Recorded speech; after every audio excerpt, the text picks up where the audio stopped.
Pop the Chart. Ladies and gentlemen, my name is Corey and I'm the host of the Pop the Chart live stream. And I am not a financial advisor, so you gotta invest in the market at your own risk. But I will give you the most educated information that I can give you so you can make the most educated decisions in the market. Ladies and gentlemen, it is Monday, July 12th. And we are just a few minutes away from market open. We're going to be covering everything from AMC to GameStop. We got, Virgin Galactic, SPCE. Did you see the launch? Did you see Sir Richard Branson go to space? Oh, we'll talk about that coming up. We also got MMAT. We got BlackBerry Cost, HOFV, DLPN, CIDM, CSCW, Wisekey, and a whole lot more, including the crypto market. Ladies and gentlemen, we got Bitcoin, we got Ethereum, Litecoin, Doge, BNB, Hex, Shiba Inu. Hey, we even got Cherix Token, Fake Token, SafeMoon, and Olive Cash up in here, and more. Good morning to you. Jason, welcome back to the show. Hit that like button, hit that subscribe button, hit up the live chat if you haven't already. Let's go, ladies and gentlemen, right here on, say it with me, Pop the Chart.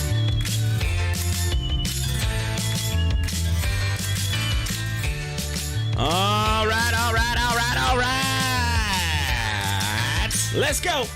Jason saying SGOC. We're going to go to the 1 minute chart really quick here and get zoomed in and get ready for a go. Yes, I see SGOC at 69.76% of the pre-market. Also, MTSL's doing good at 71.94%. CETX at 35.57%. So there's your top three right now in the pre-market. As we're getting ready for market open, we're a minute and a half away, ladies and gentlemen, from kicking off this week. Yeah, that's right. Boom, boom, boom. All right, we've been following, like I said, AMC currently at $44 in the pre-market. MMAT starting to get a little bit of a pop right before they open there. As we get closer and closer to that 1 minute mark. Timberwolf, good morning. Timberwolf saying MTSL, CTX, AEHL, SPI, LGHL, LED. LEDs is the watch list for today on Timberwolf. Yeah, you got a whole bunch of them. All right, let's see here. SGOC is on there as well. Don't know about day flip though. We'll see. We shall see, ladies and gentlemen. It's a crazy week this week. I got football coming up, ladies and gentlemen. I'm excited. I practiced today. Oh yeah, first day of practice. So excited. 30 seconds. I'll be talking about that here in a little bit.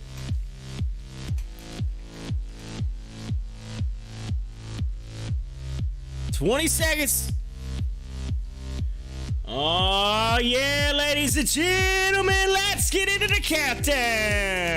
And 10, 9, 8, 7, 6, 5, 4, 3, 2, 1.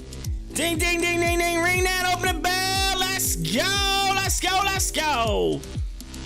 We're open on this Monday, July 12th.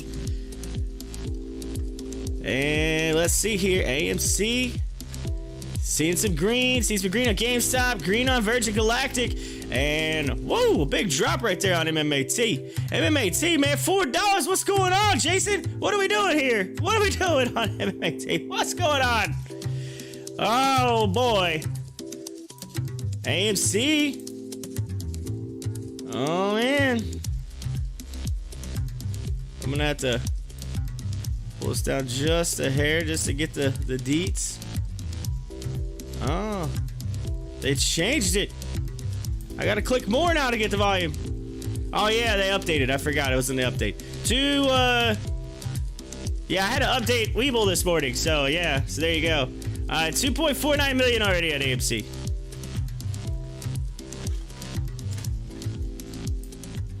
Carlos, ATF is ready! For real, oh my God, she's really ready! It's happening! Alright, so let's just take a look at SGOC real quick.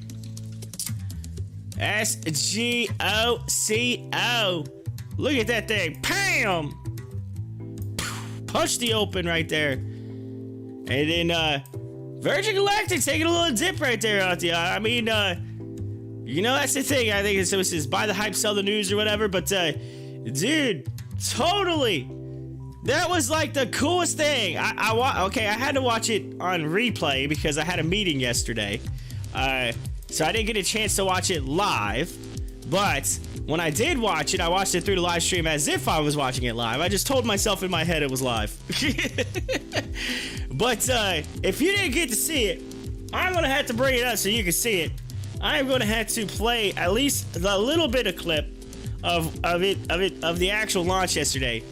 Because that blew my mind. I mean, blew my mind. I mean, it's like when, you know, SpaceX lands the rocket down and it just, you know, lands perfectly after it just exploded and went up to the sky and it comes back down and later. Like, that kind of stuff's just crazy to me. Like, the technology we have, the advancements. So, did any of you, by chance, get a chance to see that yesterday? Or at least maybe caught, like, just a glimpse of it? Because it was cool. It was cool. And if you didn't, again, I'll show you here shortly. I'll bring up I'll pull up the YouTube video and we'll just play a little clip. Let you see it. It's insane. It's literally crazy. My grandmother was actually over here when I was watching. She actually was here for a little bit. And, you know, she's 80-something years old. And I said, Grandma, check this out. I said, can you believe this? I said, look, history is made today. Check this out. And then I showed her I showed her like the little clip. And she was like, you mean to tell me that they took a plane up and they launched a rocket from the middle of the sky and it went to space and they came back down and landed? I said, that's exactly what they did. She says, wow. I was like, she's just like mind blown, right? Like, I was like, oh man. I said, just look how far we've come. I said, since you were a kid. She says, it's insane. My grandma's mind was blown too.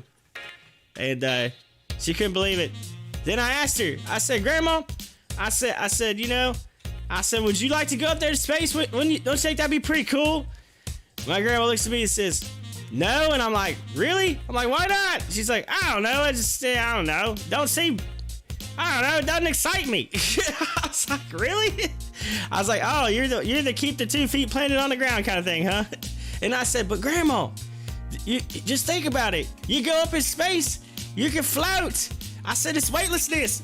You can move around. You can jump around. Because right now, you know, it's hard for her to get around. She can't get around too well. She goes, you know, you might have a point there. You may have a point.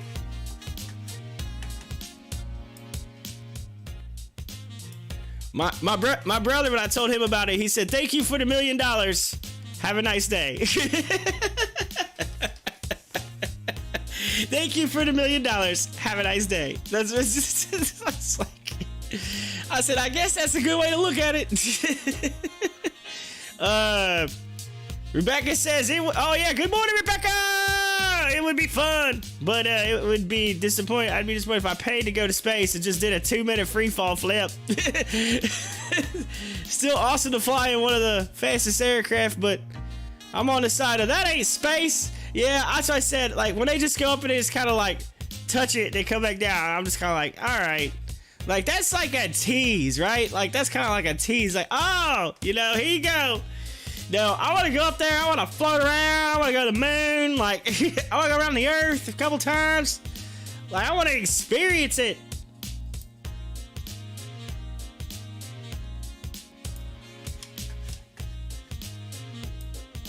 Not to say that I wouldn't want to just go up there just to say I go up there. That's cool. You know, I mean, I would do it. I just think that, you know, it's going to make you want more, right? And I think that's what they're doing, right? You know, Virgin Galactic's like, hey, we'll do this for now, and then maybe we'll add another product, and then, you know, we'll sell both of them, and then, you know, you got the touch for this price, you got the orbit for this price, like literally, it's going to end up being like, you know, like taking a cruise, right? You're like, all right, we got the 1-day cruise, we got the 2-day, we got the 7-day. if you want to drink, you know, we got alcohols included. Alcohol. They're like, oh man, they're sitting up there in space floating around, and like all of a sudden a Jello shooter floats up and you go.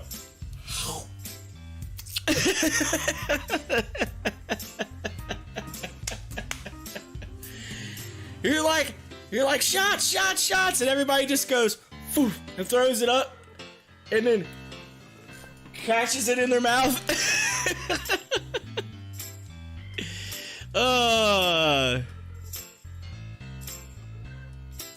That's funny. Anyway, let's see. Rebecca says, I want a luxury room on a space station for real. That's right. Now, one thing, hey, another thing to keep in mind about space. I told my grandma this too. I said, hey, grandma, you know you actually get younger in space. She's like, huh? Wait, what? Wait, did you say younger? I said, yes, it's like the fountain of youth. And she's like, what? I said, when you're up there, you don't have gravity pulling you down. So, I mean, you still gotta, like, you know, kind of walk, and they got treadmills and stuff. You gotta kind of, like, do some motion or whatever to keep your, you know, muscles from going bad. But no joke. You actually, you know, gravity is what increases aging. And believe it or not, there's no gravity up there, so you're decreasing your aging. You get younger. Slightly younger.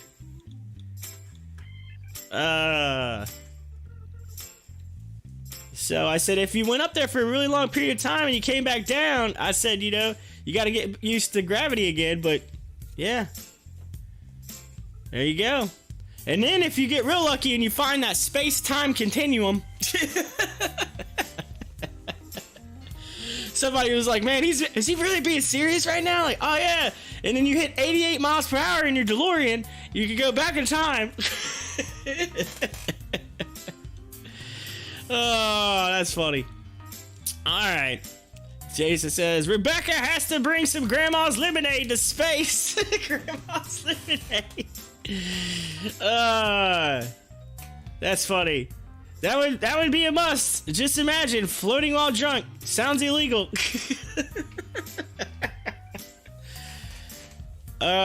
Ma'am, could you please take your helmet off here and step outside of the vehicle? Sir, I gotta have my helmet on to step outside the vehicle. Oh yeah, you're right. We're in space. Oh, that's right. Well, that's fine. Just, you know, come out here.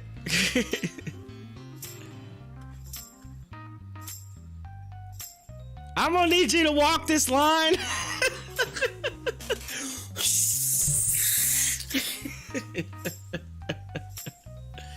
I do just spacewalk this line.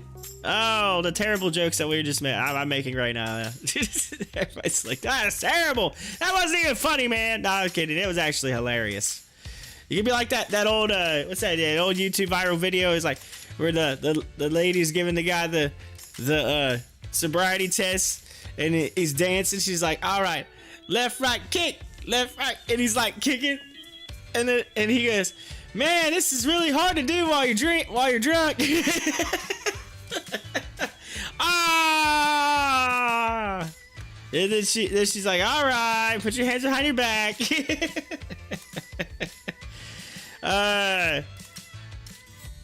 Do you know how fast you were just going, ma'am? I clocked you at Mach 3.2. Epic.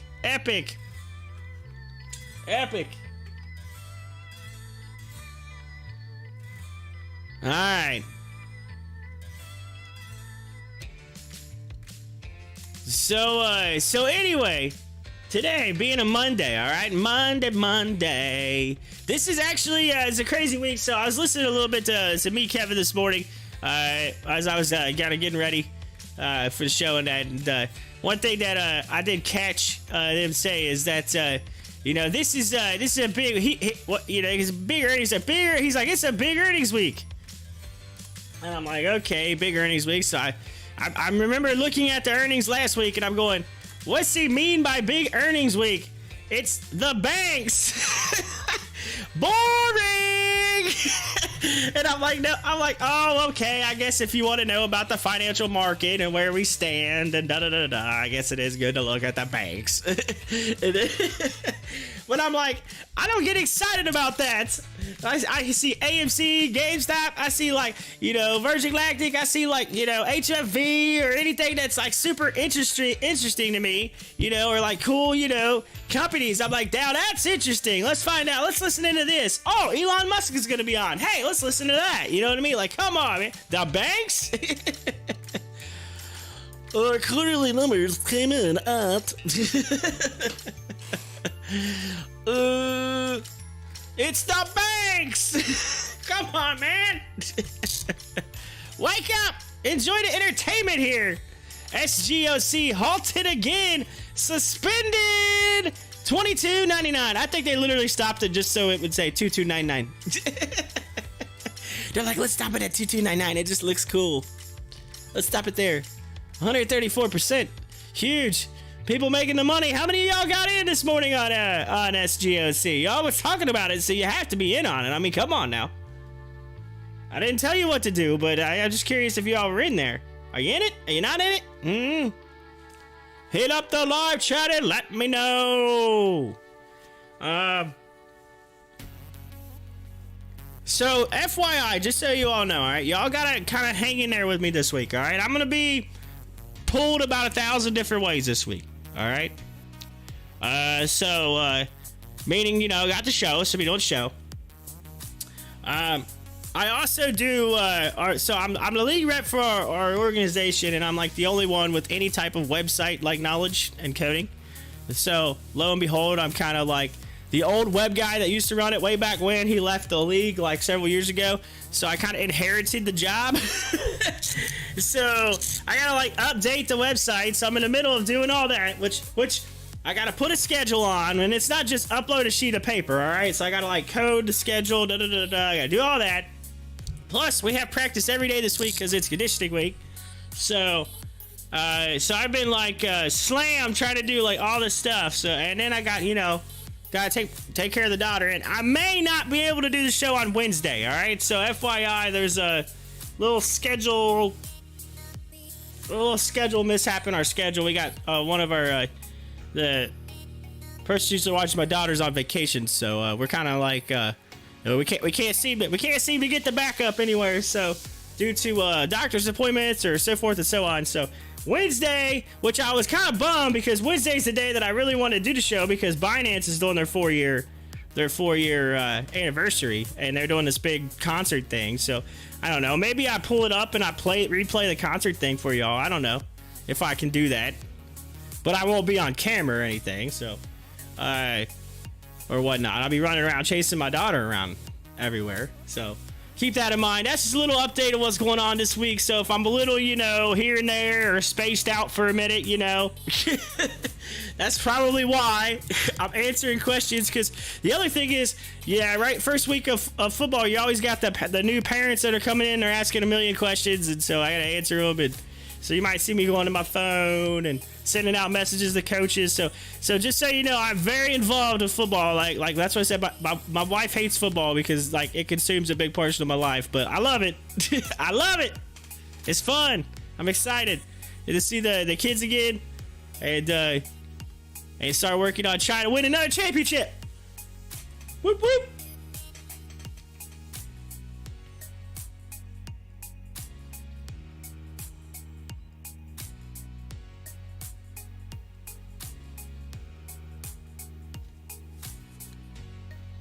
Boom! Jason said he's in. Jason's in.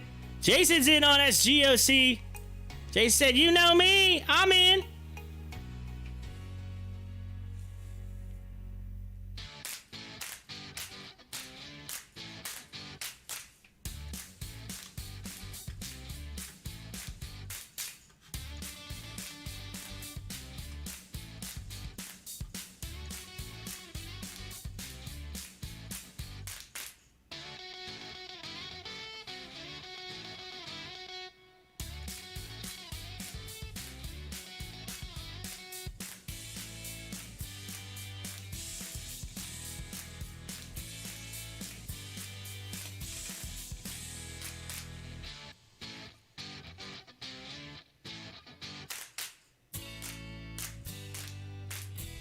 So, hey, speaking of, hey, so I was talking about my daughter a minute ago. I actually had a cool time yesterday.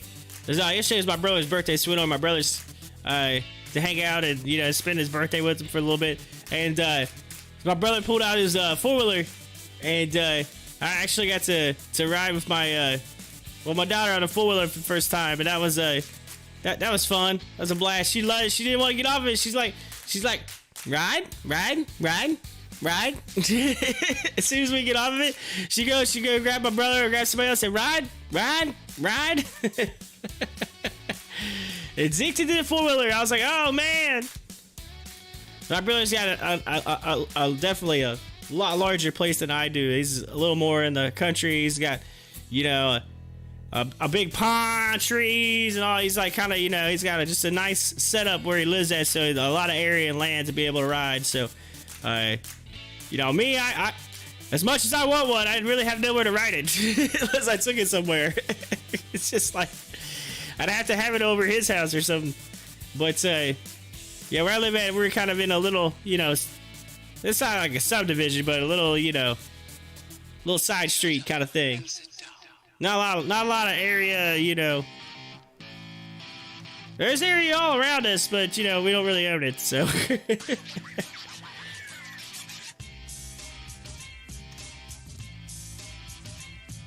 My brother is, like, super fortunate because my grandparents happen to live next door.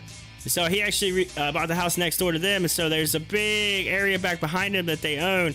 And so they ended up just kind of, you know, with it being next door, they kind of combined the two areas, so it almost doubles the land, which is really nice. So they get all that land back in there.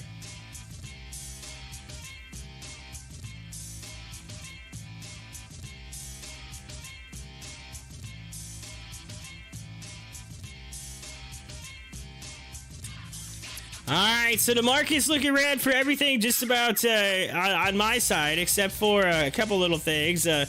Let's see here.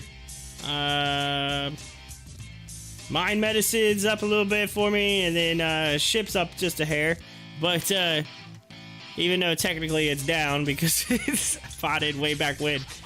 But I don't know, it's like the whole market just like I kind of stalled out there for a second. It was kind of moving and then it just like got quiet.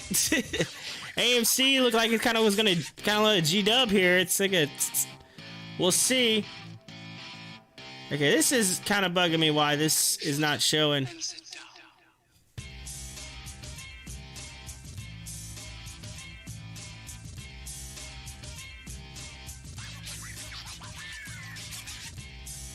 I know what I'm gonna do.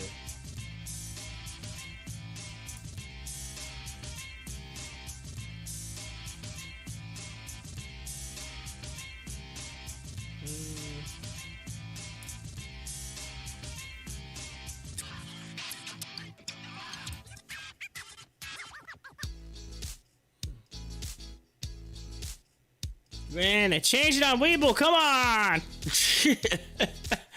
You gotta click the more now? That annoys me. I like having everything right up here.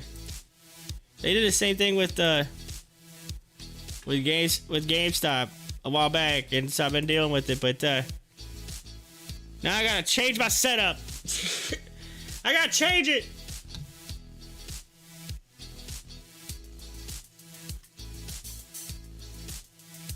Let's see if I pull this down, if I can get. Oh wait.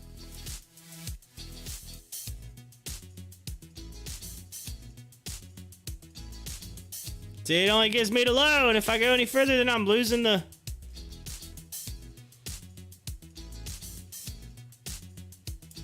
Oh, boy.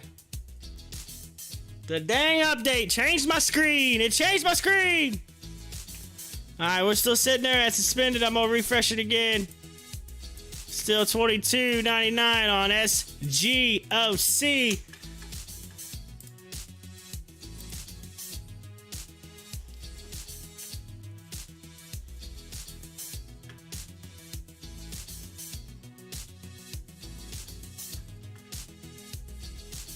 Alright, Jason's $20,000 buy wall at 25 for SGOC. And then let's see here. Timberwolf says, nice, Jason. Good rip. No pattern, but was afraid if I bite have run out. I'm in another. So all good. It's all good. Rebecca says, boy, Space really had to go to the bathroom. They're coming down, you know. Oh, it opened up. SGOC 25. Oh, it touched it. Started to pull back. It touched it. Started pulling back. I'm gonna fix my screen so I can see a little better here. Here we go.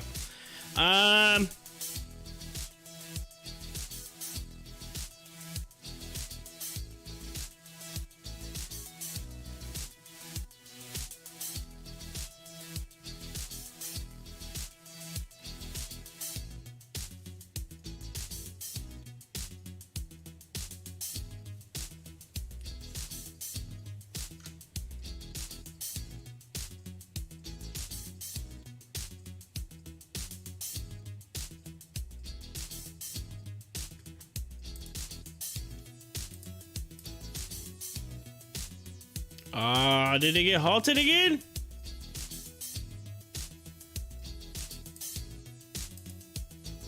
Yep, there it is. SGOC halted again. This time coming down. All right, y'all. Hey, hang on one second. I gotta go let my dog back in. She's probably covered in mud too. It's been, and that's the other thing. It's been raining. I swear we've had nothing but rain for like 8 days around here. It's just been a muddy nightmare. I haven't even been able to mow my grass. That's how bad it is. It's insane. All right, I'll be 1 second. I'll be right back.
All right, I'm back. Boom, boom, boom. Let's go.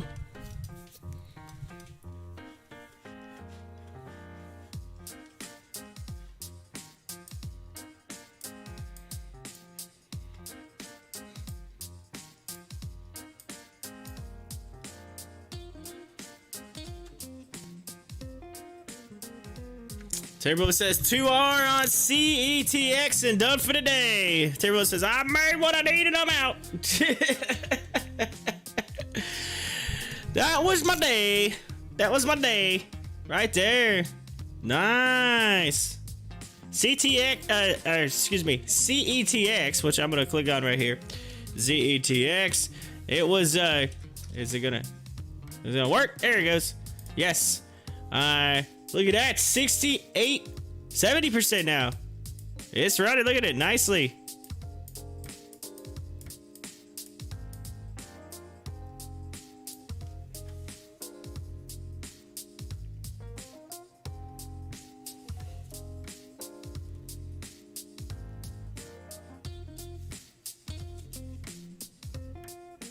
It's right in the channel too, look.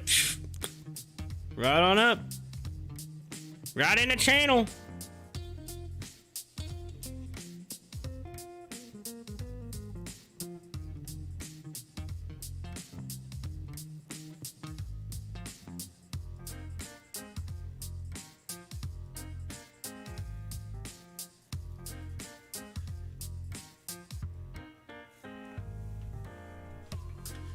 All right, so crypto market. Take a look at it really quick. Crypto markets looks like I got a little bit of a mixed bag. Hang it in there. I know it's been kind of like just seeming like it's just kind of hanging, you know, just kind of into that flat kind of pattern, you know. Was lots, I don't know, I guess you would say it was doing a nice range and then just slowly kind of, you know, started to average out, I guess, in my opinion. It's starting to kind of hit a median, I guess. It's just kind of hanging there. It's found a middle. You know? It's found a middle.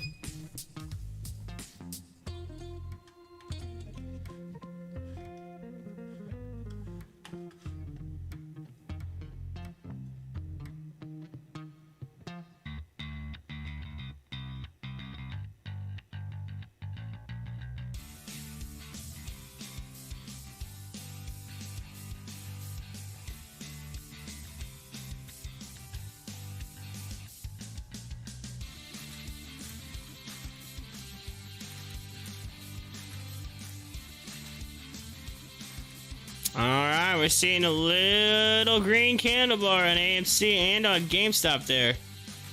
If it looks like a bam bam trying to come back up here. As we are getting close to that 30-minute mark into the market this morning. Well, we've been following it. Following the again, some of the big movers like SGOC, CETX, MTSL is one. It's a 49%. DTSS 45.93%. CLDX is up 30%. So those are your top 5 right there, as of right now for market movers for the session.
Alright. I'm gonna find that video from yesterday. Just pull it up here. As I just want to watch it one more time. Just say it blows my mind to be able to see it.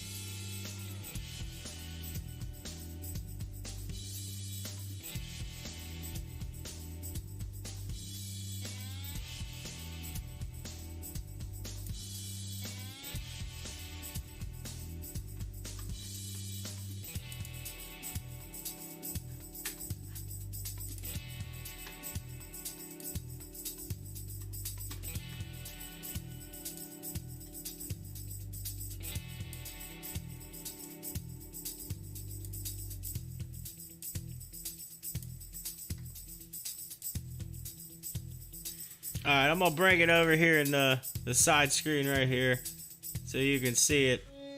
I'll turn off the crypto for a second, but here it is. Alright, ladies and gentlemen. That's Sir! That's right, you gotta say it in front of his name, Sir Richard Branson right there. It's and then we'll pull up, hey, since we're gotta pull it back up, SPCE, Virgin Galactic. This was it yesterday, and I'm gonna keep it muted, but we're just gonna kind of just watch it. But this is the plane right here. It's floating, you know. They're counting down. It's 20 seconds, I think, left, and you know it's crazy. So you got this big, what they call the mothership. I think it said Eve or whatever, Eve or Eva. Anyway, it's holding on to Unity, which is the The ship in the middle there that says Virgin on it. And then what happens is it just drops. It drops it at like 45, 46,000 feet. It just goes, boom, right there. There it goes. It drops. And then, you know, it gets their bellies like a roller coaster. They click on that booster. Bam. And then it just, you know, goes out. They said, I think it's supposed to hit Mach 1. Then it kind of goes up. And it goes straight up the sky. You guys start seeing it curve right there. You can kind of look, and it's going to be a little mess up in the feed there. But then it goes up into the sky. And the weirdest thing is when it gets up there and it finally gets to that point where it says space, hits the line, just above the line of space, which is deemed by NASA.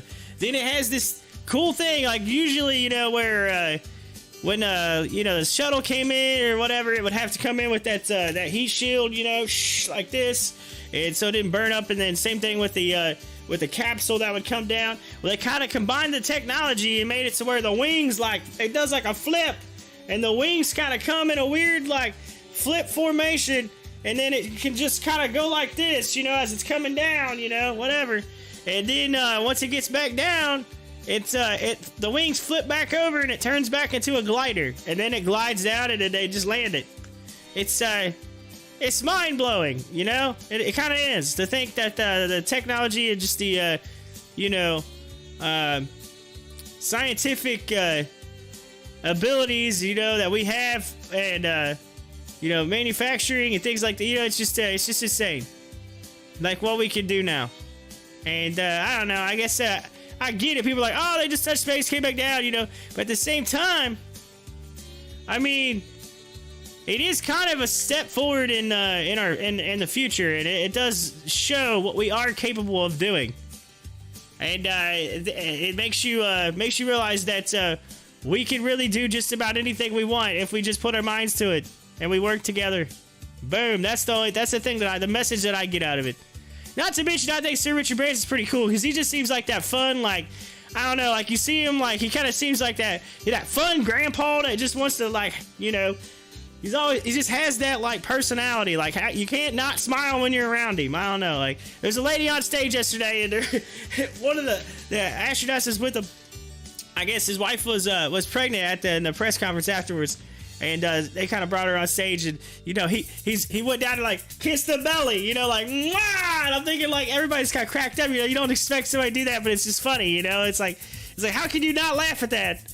Although I know some women, they don't like that like belly touch. So I don't know what she's done. She's like pow. She's like, it's like get away from my belly. They'd be like, you just smacked a knight. You just smacked him. He's a knight. The queen knighted him. What are you doing? Oh, and that's my boss. You smacked my boss. But anyway, wicked cool. Now it went up, you know, it touched, and now it's starting to free fall back down. And it just kind of like flips, whatever. But it was just the little segment that you see there where the booster comes and it, you know, shoots up, whatever. And then once you get up in space, you can like jump out of your, you know, seat for a second. They let you float around. Look, I'm floating. Yeah, that's cool. And then they get back in their seats and they go, see, there he is. Look, Richard Branson's upside down. He's upside down. He was trying to get back to his seat and he went upside down.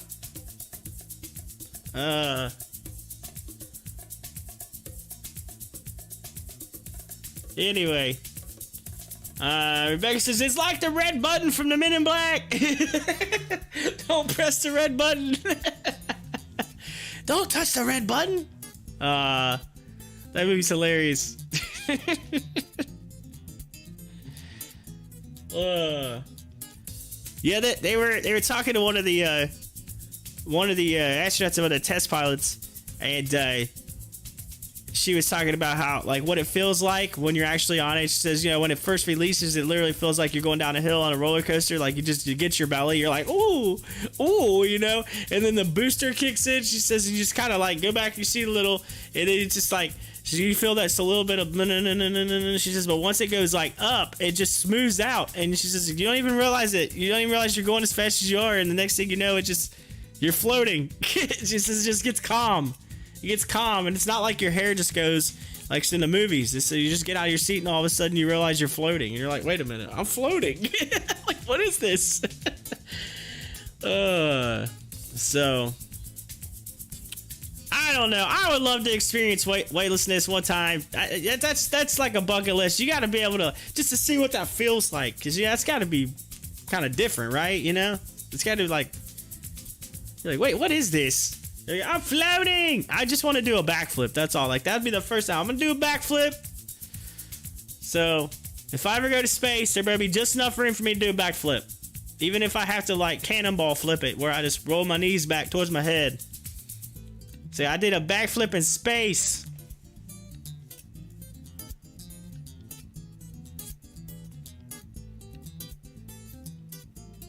And I want to throw a football. I had to like toss football in space. The two things I want to do: a backflip and toss football.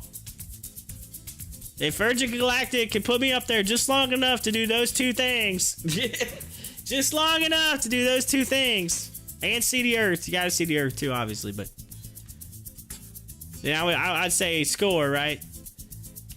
But they are. I did hear them say they were giving away two free rides. So like a person and their friend, they're doing like a charity, and if you donate, I don't think there's a special amount. You just donate whatever you want, and they put your name in the entry, and so there's a chance to win a free ride to space. So there you go. Look at them just chilling. They're like, yeah, we're just hanging out now on our way back down. Hanging out. All right. Timberwolf, is there something wrong with the only thing in your portfolio that's as green as ship? Is there something wrong with this picture? Is there something wrong with this?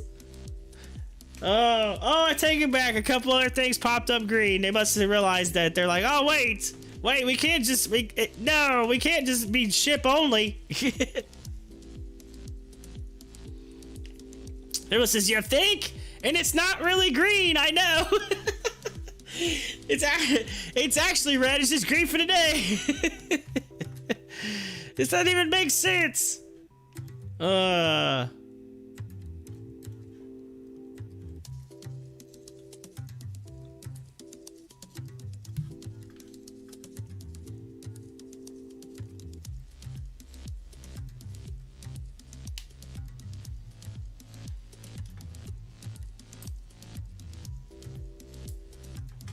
See, what needs to happen is we all need to just, it looks like there's 4 seats in there, right? So what we need to do is just, we just need to all get rich really quick, enough to where we all can afford 4 seats and just ride to space together, all right? And then we'll all say we went to space together. There we go. We'll all show up, go to New Mexico, get on the ride, and just go to space. There we go. Only Rebecca can bring her lemonade. We'll be good to go. We'll get some of the lemonade, and then I'll bring a football. and then I know Timberwolf probably brings some honey, right? I think it's a honey, right? Y'all bring something. y'all got a little something special there, y'all.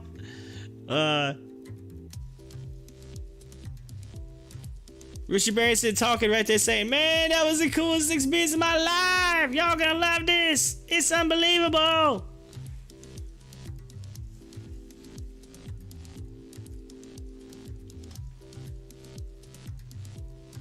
But yeah.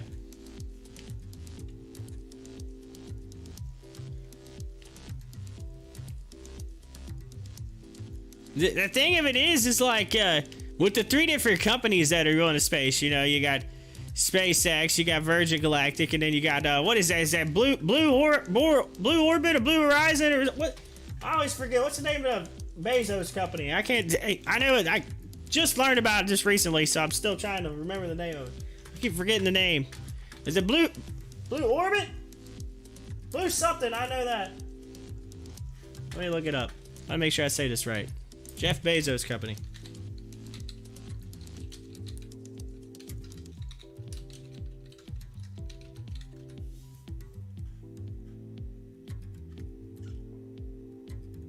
Blue Origin. Sorry, I was close. I had Horizon and I had Orbit. If you combine them together, it almost looks like Origin.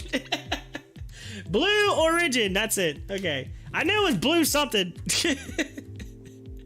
But then you got them. But all three of those companies, they're doing something different. So you got, you got SpaceX, which is doing their, you said, pop the atmosphere. Origin. Yeah, that's right. It is Origin. All right. Anyway. So you got the three companies, and you got SpaceX doing their, they're focused on Mars and, helping NASA out and going to the moon, going to Mars and that, all that stuff, and so putting a more or less civilization on another planet. So that's where they're looking at, commercially, doing that and transporting. And then you got, and the space station and everything. Then you got Virgin Galactic, which is, Hey, this is like your amusement park, like, strap in, go touch the sky, come back down. This is kind of like the helicopter ride. I feel like they're going to start putting this all over all over the world in different spots, right? So it's going to be like your, when you go to a city and they have that big slingshot ball that shoots you up in the air and comes back down, or like a helicopter ride that goes over the city. I feel like that's what this is going to be. It's going to be, all right, this is what we do. We have this little area. We're deemed allowed to go up in space in this area. And we go there. And bam, bam, bam. And then you're going to have, Blue Origin, which is I believe, to shoot you up in a rocket, orbit the Earth, and splash down. I think, they're actually giving you like the old Apollo experience. So I feel like Bezos giving you like the top experience of going to space, right? I would say, based on from what I've seen. How do you say Origin? What?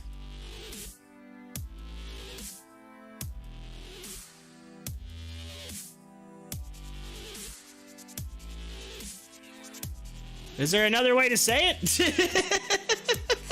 Are you messing with me, Rebecca? Am I learning something new? Blue Origin.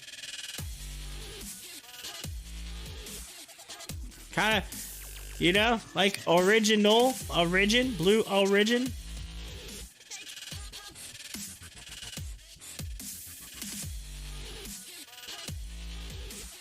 Think. What?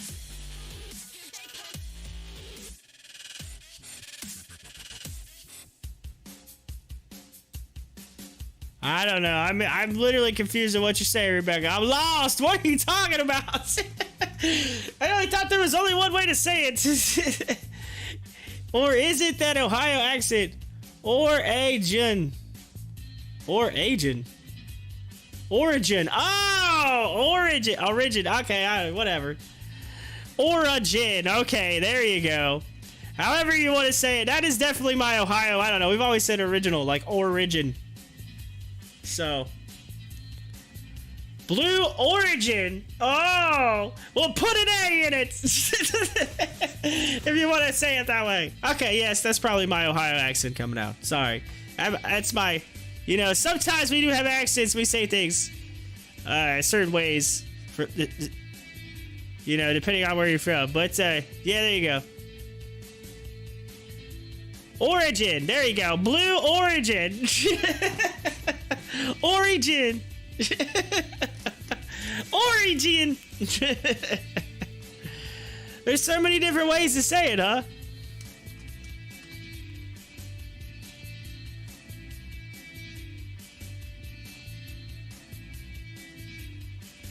That is definitely my Ohio accent. Hey, here he comes, coming down for the landing. Coming in hot. Coming in hot.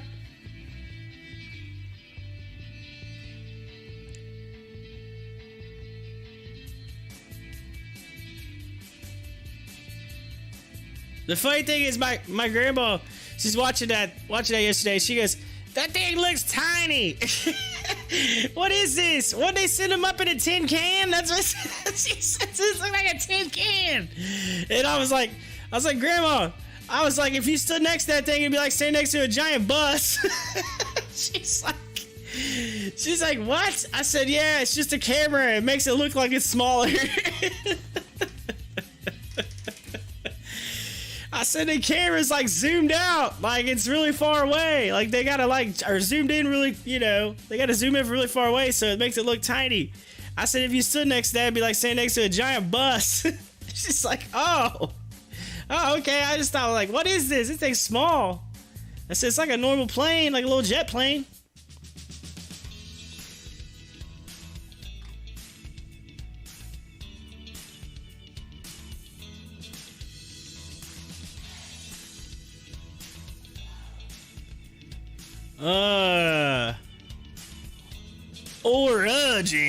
Origin. So from where, so I see, so depending on where you're from depends on what value you use, I guess. Origin.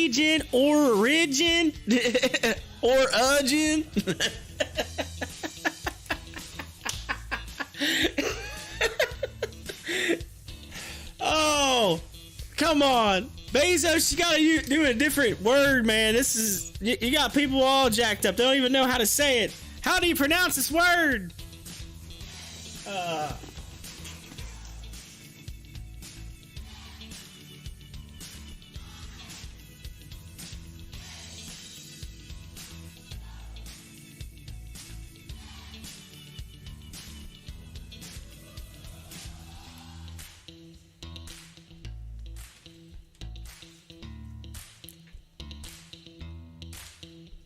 I guess that's the same thing as, you know, when people says, you know, GIF and GIF. Even though it's like the actual people who made it wanted it to be GIF, like the peanut butter, but spelled with a G, but everybody reads it as GIF.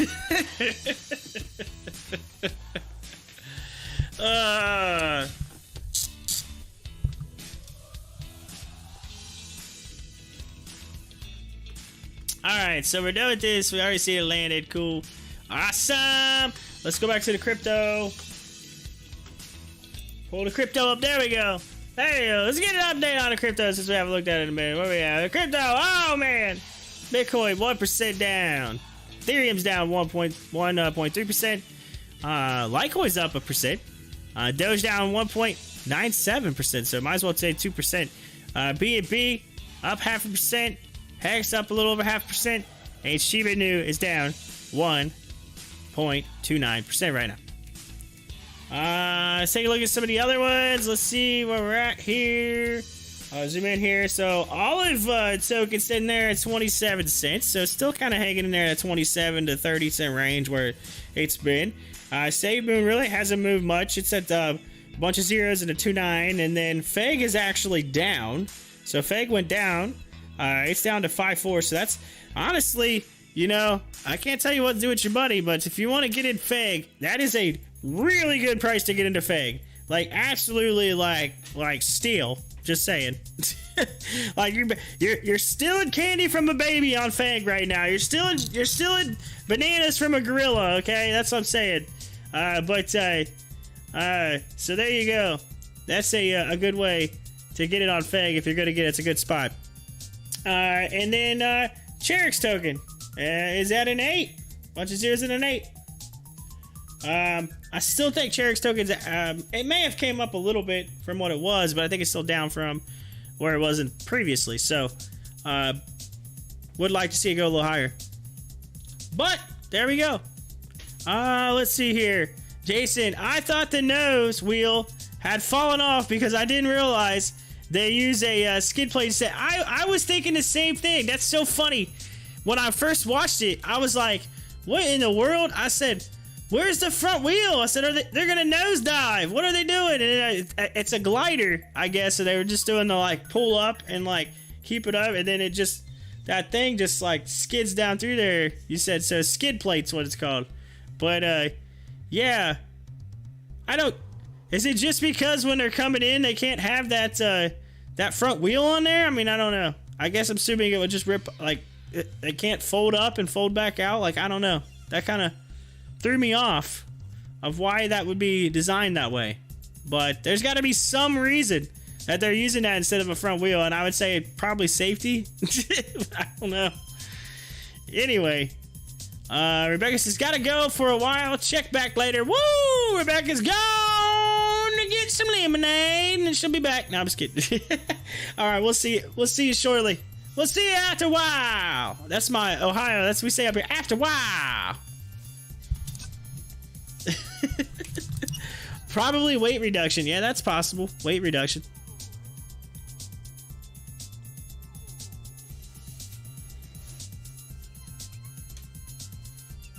So I'm just wondering, you know, and like you sign up for Virgin Galactic, you go and you go to, you know, the place there, the big space hub or whatever they called it. So you go there and you show up and you're in line and you go to the counter, you know, you're like, all right, you're like, I want to go on the ride. And then all of a sudden someone looks at you and says, okay, hold on a minute. And they pull out one of those like, you know, sticks. There's like yardsticks. And they say, all right, you have to be this tall before before you can go on.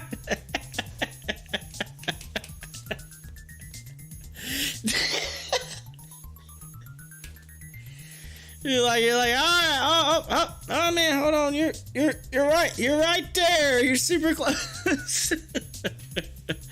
Bobby, good morning. What site do you use for the charts you have? So you mean like what I see up here, right here? This is WEBULL, the WEBULL desktop app. There's a link in the description, and you can, if you click through that link and you sign up, you get 2 free stocks. One for signing up and one for depositing $100. So if you're planning on getting in on it, WEBULL, and they got all kinds of cool stuff on it. So there you go, WEBULL. As for and that's just this main part right here, by the way, where the charts are. All the stuff over here are like extras that I add to the screen.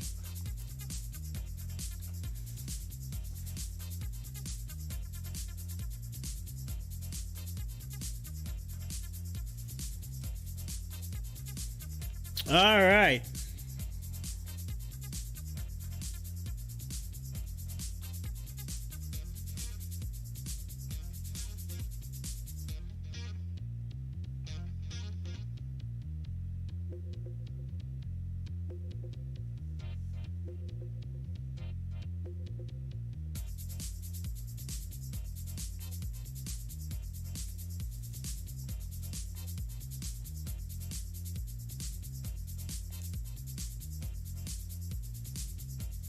So I'm curious, Jason, since you know so much about the aircrafts and everything, like where do you see Virgin Galactic in the future? Like I'm just curious, where do you see like as far as where that company goes with the product that they have? Like I mean at some point you would think they would increase it, right, and do more stuff. Like I mean again, you know, Blue Origin. Let's say it right. There you go. Origin. Blue Origin. Anyway, it's that place is you know, orbiting the Earth. Orbit. They're putting you in orbit. So I mean that would be kind of cool, you know, just to float around the Earth, you know.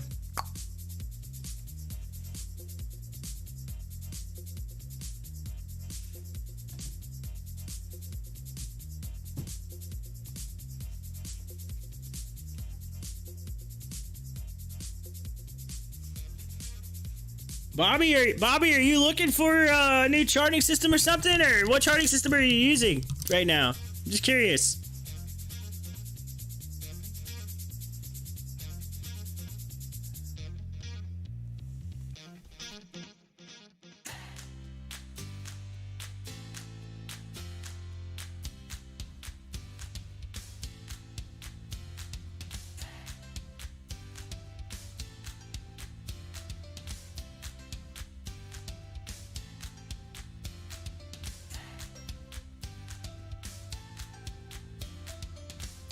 MTSL is up 56% right now. It's at $7.40 some odd cents there, and then So it's actually number 2 now on the list, next to SGOC, which we've been following. It's at 106%.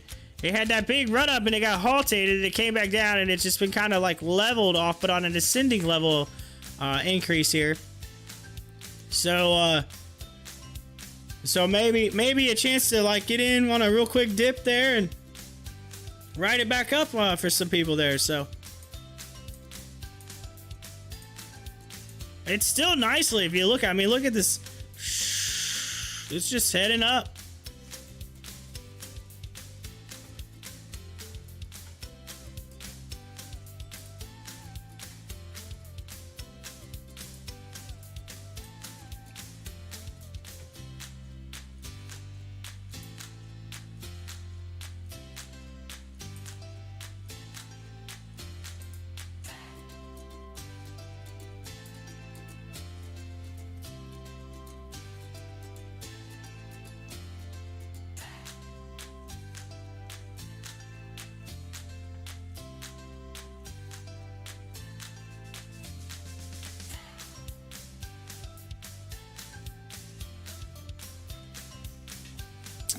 Let's see here.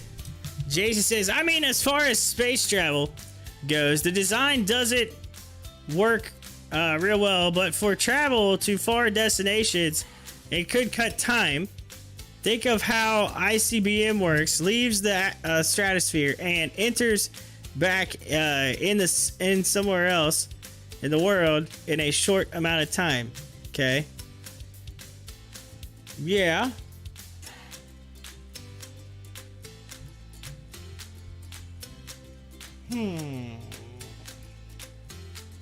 I will have to say though, I'm really fascinated with like what Virgin's doing with that. Like, oh, it's like the they were showing it.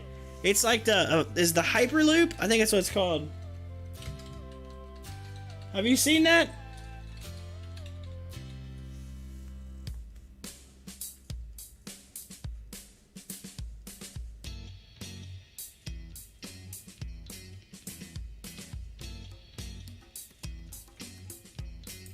They showed it a little bit yesterday.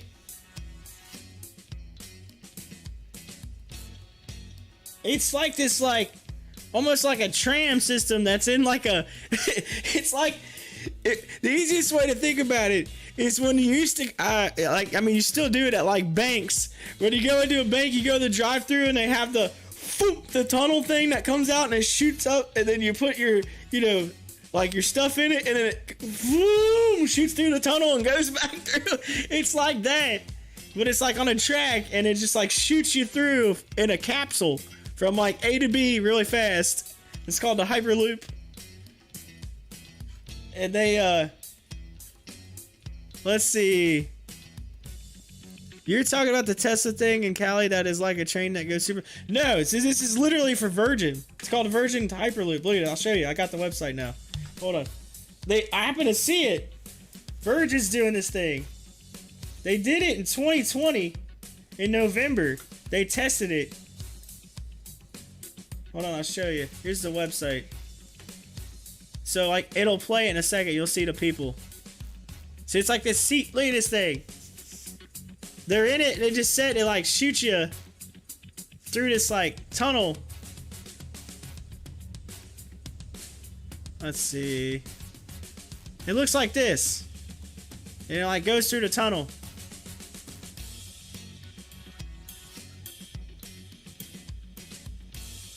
So like you have car, train, airplane, and then the Hyperloop is supposed to be like super fast.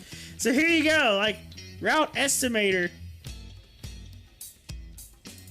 Let's see. So let's do Cincinnati. Let's do Florida, all right? Let's go Miami, Florida.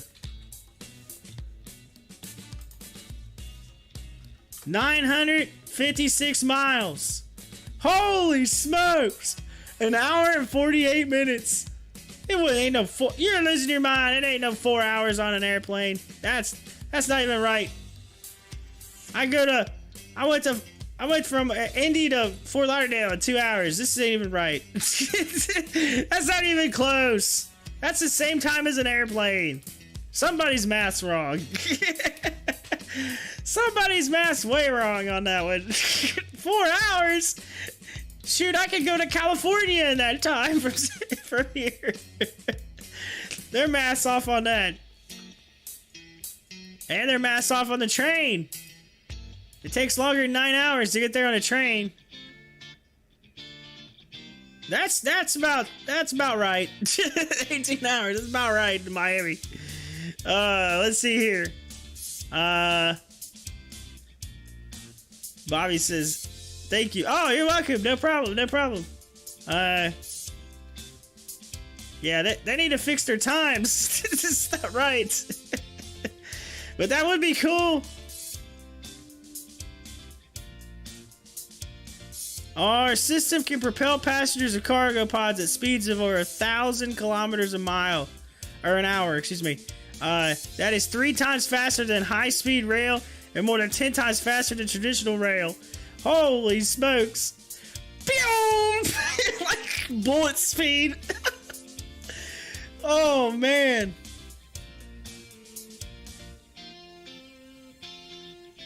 The question is, do you like... I wonder what it feels like to be shot that fast through there.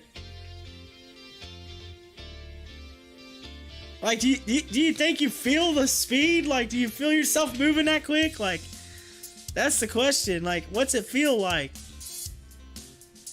I guess it feel like sitting in a plane. I don't know.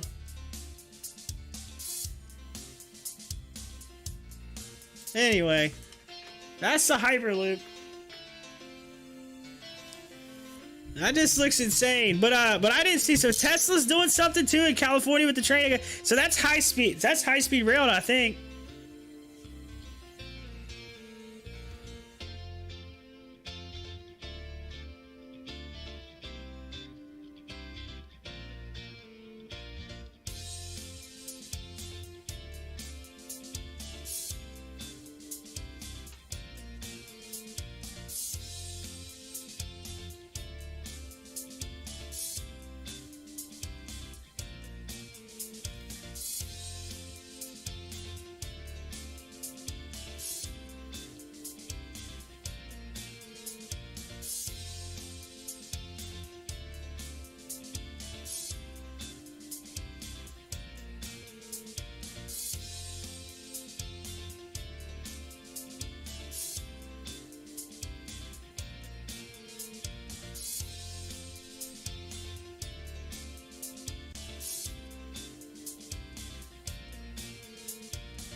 Alright, so Bobby says, I just used this CIB. So Bobby might be, I think you're on a little bit of a delay there. I think you're a little bit of a delay. I think I asked you a little while ago. I don't know if you're right behind on the stream or whatever, but let's see here. I just used the CIBC app. I live in Canada, but don't trade off charts. I'm more of a long-term trader. Got you. Okay.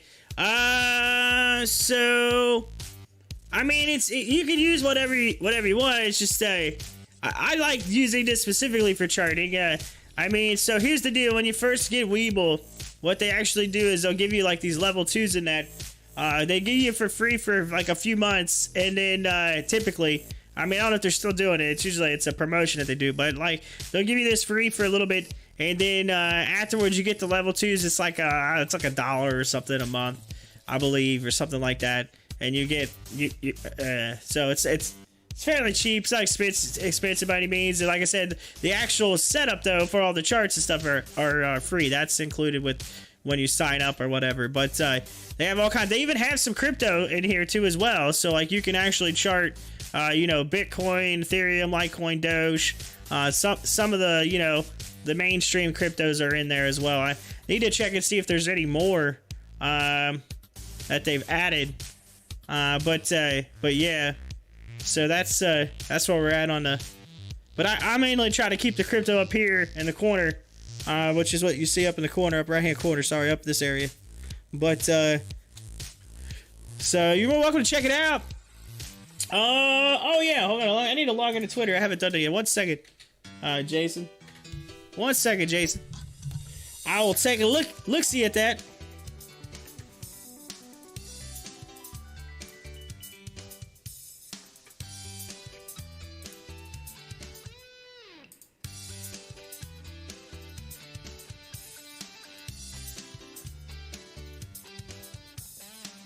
Oh, so they're doing the same thing, huh? Oh. Hyperloop, how Elon Musk's tube travel concept works. Alright, so Jason said, so SpaceX is doing the same thing. Nice. This is cool. Most likely you've heard of the Hyperloop in passing, but do you know what it is? Here, we explain Musk's vision for linking Earth cities using ultra-fast travel pods. Oh, man. Okay, so, so to check this out, this is according to, this is a Discovery, by the way. It says, Hyperloop is a concept developed by SpaceX and Tesla founder, Elon Musk for ultra-fast intercity travel using travel pods inside metallic tubes. He calls it as a fifth mode of transport in addition to cars, planes, boats, and trains.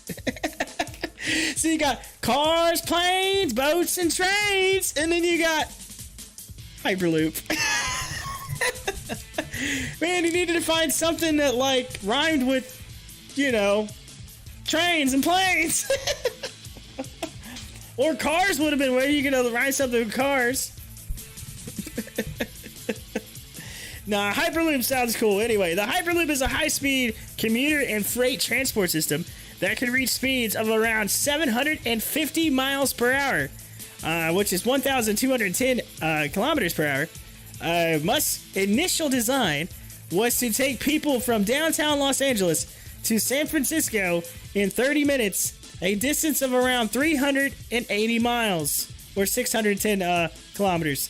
Alright, let's see. So anyway, it works by propelling specially designed pressurized pods or capsules using electromagnetic force inside a near vacuum tube to reduce air friction and drag.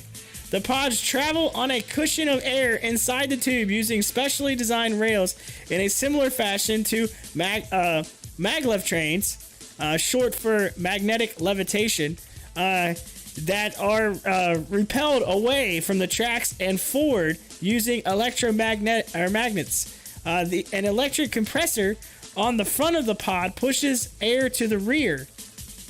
Hyperloop tubes will be mounted on quake-resistant pylons standing up to 100 feet, 30 meters high, that can run alongside recognized highway routes wherever possible, in California's case, along Interstate 5, so I-5.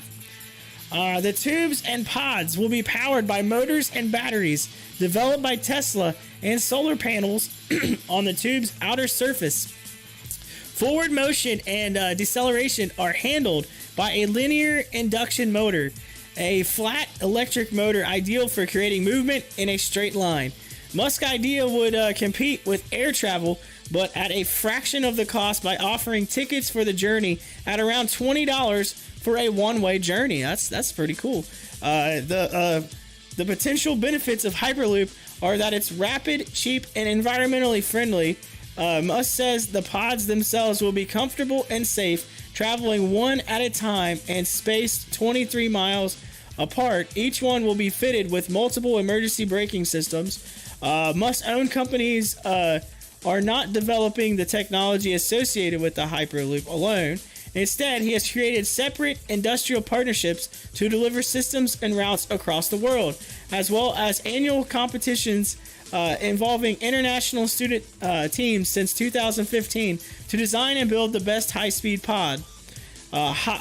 His mass transport enterprise, the Boring Company, meanwhile, provides support for the Boring Company. I'm sorry, but that's funny. It's named the Boring Company. High Mass Transport Enterprise, the Boring Company, meanwhile, provides support for the competitions and is involved in creating subsurface transportation tunnels and Hyperloop tubes. It's boring as in the other boring, but it's just funny because it's called the Boring Company. But there are two startup business consortiums handling the concept for worldwide development. Hyperloop One is a partnership with Richard Branson that ran its own competitive tenders to plan Hyperloop routes in Canada, India, Mexico, and the UK. Its U.S. routes include Chicago to Pittsburgh, Cheyenne via Denver to Pueblo in Colorado. Its competitor is part crowd-funded Hyperloop Transportation Technologies agreements to develop Hyperloop routes in China, Indonesia, South Korea, France, and the Czech Republic have been signed, and the company announced that construction of what will likely be the world's first commercial system from Abu Dhabi in Dubai in the UAE starting in 2019. The idea of city-to-city high-speed trains was popularized by the Japanese more than 50 years ago with the induction of the Shinkansen train. I think that's how you spell it, or excuse me, pronounce it. Shinkansen train system, bullet trains, as they are known, entered into operation in 1964 in time for the Olympic Games with the Tokaido Shinkansen line, or Tokaido. I don't know how to say that. I don't want to mess that up. I'm gonna mess that one up. I apologize. The fastest lines today reached speeds of up to 200 miles an hour, 320 kilometers per hour. Next generation maglev trains will connect the Tokyo to Osaka Shinkansen route and around 310 miles, 499 kilometers in 67 minutes at a top speed of 311 miles per hour, or 501 kilometers per hour. The Japan Railway Company says the maglev train will improve people's lives and the country's economy, and it's planning a line with U.S. authorities to link Washington, D.C. and New York City. Plans drawn up by the California High-Speed Rail Authority for the route between Los Angeles and San Francisco proposed a train traveling at 200 miles per hour for a cost in excess of $60 billion. Musk labeled this as too expensive for a bullet train that would be one of the slowest in the world, and said the price of Hyperloop connection would be $6 billion, a figure critics say is likely unachievable. Similarities between the propulsion of maglev trains and Hyperloop are trumped by the promised higher speeds of Musk's system, but the idea itself obviously adapted from available technologies and older concepts, including VAC train concept from the 1914 and a paper from the Rand Corporation think tank for a very high-speed transit VHST system in 1972. Said its description of vacuum tubes, electromagnetic waves, and competing air travel are similar. Hyperloop itself is still experimenting to find the best available pod technology, and entrant into the SpaceX Hyperloop pod competition in 2019 managed to hit a top speed of 288 miles per hour, 463 kilometers per hour on the company's test track.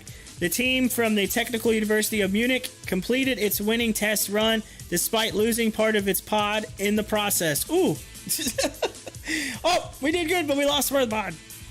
Future competitions are planned and the technology is likely to have a long-term implications, including the potential development of a planetary network of VAC trains. The ET3 Global Alliance is an American consortium devoted to establishing evacuated tube transport technologies, or ET3, using maglev principles, highest projected speeds at hypersonic at around 4,000 miles per hour, 6,500 kilometers per hour, and would allow passenger or cargo to travel between Beijing and New York in 2 hours. 2 hours! Holy smokes! Beijing to New York, man. What, they just gonna go right there? This is kind of reminds me of Kong. We're gonna go right through the middle of the earth. ET3 has patents for its idea, and founder Daryl Oster calls the system space travel on Earth. The future transport projects for linking cities using maglev-like technologies are bright. Whatever the future for individual companies, it promises an environmentally friendly, ultra-fast, and potentially inexpensive way to travel could enable our lives and our planet to be transformed. What? What? I know it was a lot to read, but what? 4,000 miles per hour? Can you even go for? I mean, I guess you can. You could go like 7. I mean, we did it in a rocket, so that's just that's crazy. Could you imagine just like,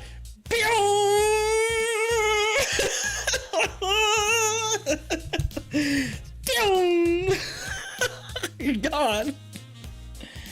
Bye bye. See you later. That's so crazy. That's so crazy.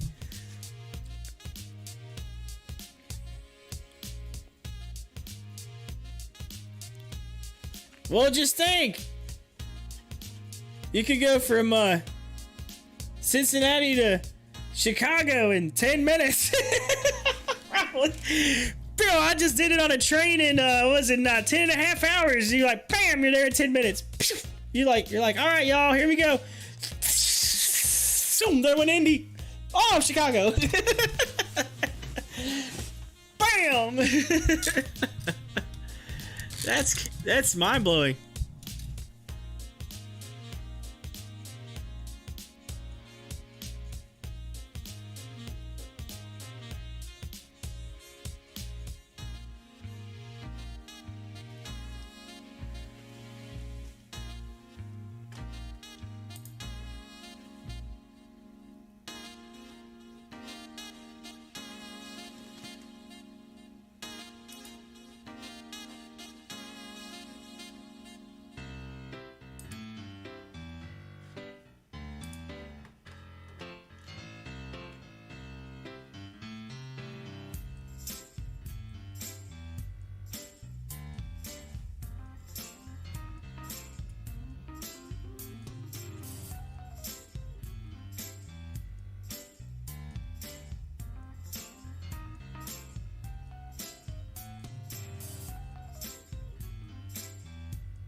They're saying Urban One, which is UONE, which by the way had a big run last week. They're saying Urban One shares are trading higher as the stock pulls back amid profit taking following last week's surge. So it went down and they're trying to get a little bit of a pullback on UONE, but it's currently down 9.54% right there on Urban One. Of course, SGOC still doing that nice ascending climb right there, up 145%. Just think about it, it was a little over 100% just a little bit ago, so you literally could gain that that difference right there just in the past few minutes.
So I was starting to wonder. I just noticed that Jungle Cruise was trending on Twitter, and I'm thinking, oh no, the ride sink again. Remember the Disney cruise a while back that like sunk. the jungle at the amusement park, the little boat or whatever, the jungle boat. It just kind of. And then I looked up and seen it's actually a movie that's being promoted with The Rock in it. I'm just like, oh, it's a movie. I'm like, oh no, I was thinking. Oh no, it's sank again. What happened?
All right, so Jay says I got out of SGSC at 25.81.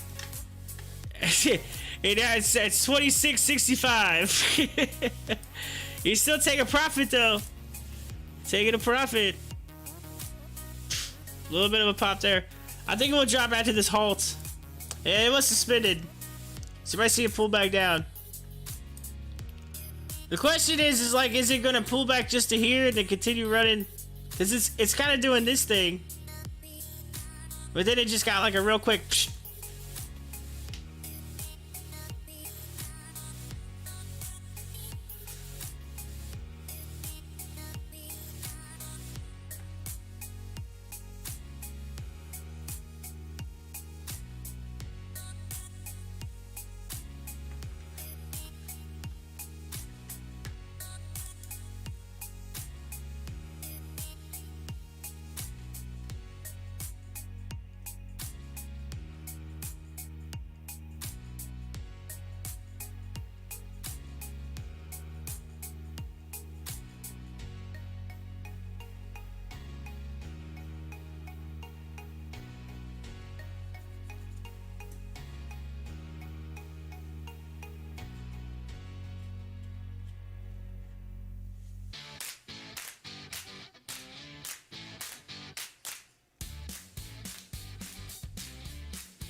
and sit down.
Shut up and sit down.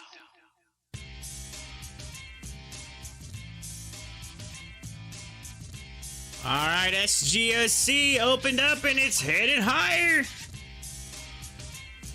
Jason's like, oh man, don't say that. Oh, let's see.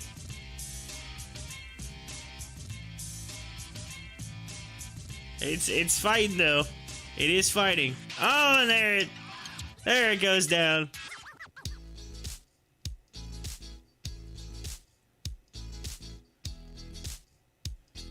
Although it's pushing, so let's see. I don't know. It still might be coming along this line.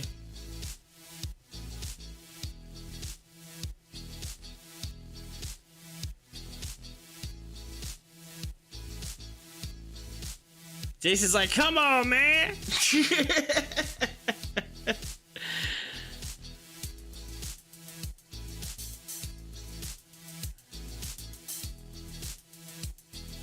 And there's the pullback. There you go, Jason. There's the pullback you were talking about. They come back to this, I think it's come back to this 15 right here.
Yeah, Jason, I think you did too. I mean, although, it's a safe spot. Although, it is on a, and again, at some point, is it gonna fall through, you know, and then you got that lunchtime. Usually lunchtime, you start seeing a dip. So, I think you are getting out maybe at a good time, because, you know, you got about an hour left, and then people are start taking their lunches. So, so that's what we're seeing right now.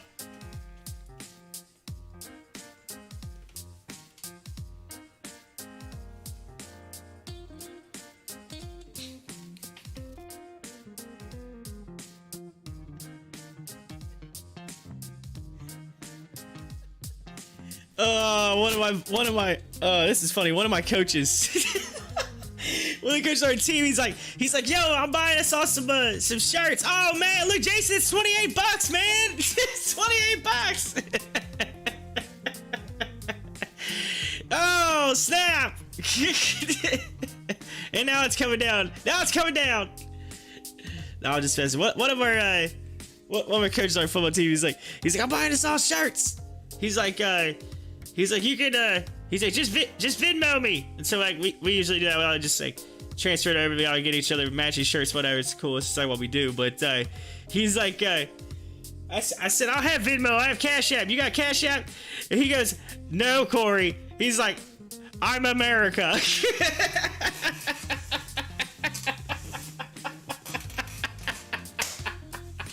I'm like, come on, man. Oh, that's funny.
Alright, Carlos said, I got it at 24. I wish I bought it at 9. Jason was in at 18, so y'all making some money.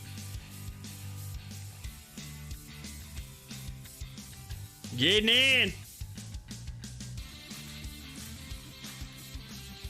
Still a decent scalp. I mean, it's got a nice ascending levels board. Just a matter if it's gonna break it or not. I mean, it's following right. I mean, you just watch it. It's following right on F15. It's just if it breaks at 15, that's when it's like, bye bye, bye bye.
And the little pullback has arrived. The little pullback has arrived.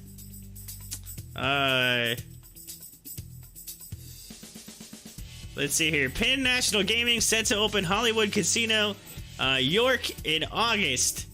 There you go. So they're opening up a place there. ExxonMobil getting some expert ratings, and then let's see what else. And then General Motors turns to supplier to build initial EV vans. While it's Reddy's plant in Canada, so it's turn into a supplier to build some vans while it's ready in its plants. Alright, so there's some of the news that's popping across right now in the news feed. As we continue to watch SGOC, and then look at it, get a little update real quick on AMC. AMC is down 5.17%. It's at $43.78 right now. And so AMC just kind of, it's just kind of flat. Volume-wise, let's take a look. Volume sitting at 25.9 million, so volume's not terrible. I mean, I've seen worse. I have seen worse. But it's just kind of, you know, it's hanging in there. And then GameStop the same way. It's up 0.23%, so we'll see that. We'll see where that goes. MTSL, let's go to CETX now. CETX is number 2. So update on that, CETX. It took a, it's still continuing upward. It's in that channel, but it had a little bit of a pullback. So, and then kind of a little bit George W start to kind of run here. So we'll see that. Seed is moving up at, it's at 45.44%. Actually, DTSS just took over the lead there, and for second place. I mean, it's not the total lead. SGOC is still winning. Although it is pulling back now, you're starting to see that curve off, so there you go. Carlos, this fun fact, I'm now down over 500K on my paper account from shorting SGOC at 1311. I should have bought it instead on your paper account.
Carlos said both my real and paper ones. Both my real hands, or both my diamond hands and my paper hands. Carlos said my diamond hands are wrapped in paper. He said he said I played paper scissors rock and paper won.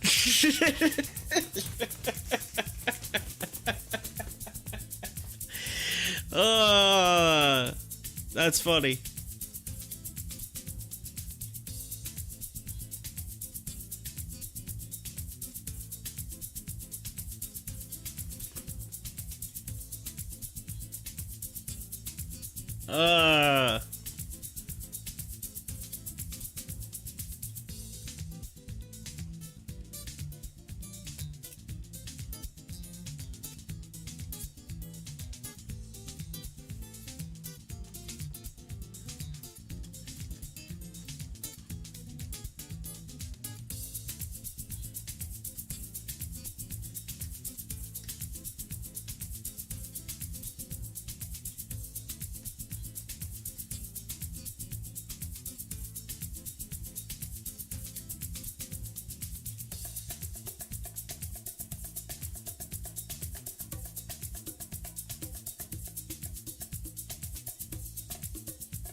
All right. QGN is announcing, reported a $100 million buyback, and their price right now up 1%. Let's take a look real quick at QGEN and see what happens with the stock through this buyback news that's coming out here. $100 million buyback. Says it sees the first half of 2021 sales at 1.135 billion. So that's it says Q2 adjusted EPS of 66 to 67 versus the 62 estimate, so it had a beat on earnings per share. As for net sales was actually up 567.3 versus 554.42. So they had a beat on both the earnings and the sales, and then announced a buyback. So let's see what happens to QGEN right now. Up 1%.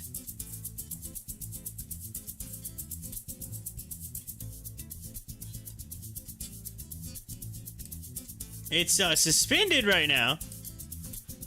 It's suspended. It's just kind of sitting there. And so let's see what happens here.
All right, we have AMC in the news all of a sudden. Let's see what this article says. Is AMC stock building power for another break? All right, so AMC News, AMC Entertainment Holdings stock has caught the attention of all types of traders and investors, even for those who don't buy or sell shares or options of the stock. There's a story unfolding around AMC and other stocks such as GameStop Corporation that highlights how the average retail trader fits into the stock market, what and who they're up against, and maybe even a lesson on how to win. For weeks, institutions have been spending millions per day on AMC call contracts, and on Monday, Benzinga reported that QF AI-enhanced U.S. large-cap momentum ETF, which is AMOM, an artificial intelligence-led ETF, added AMC to its holdings in July.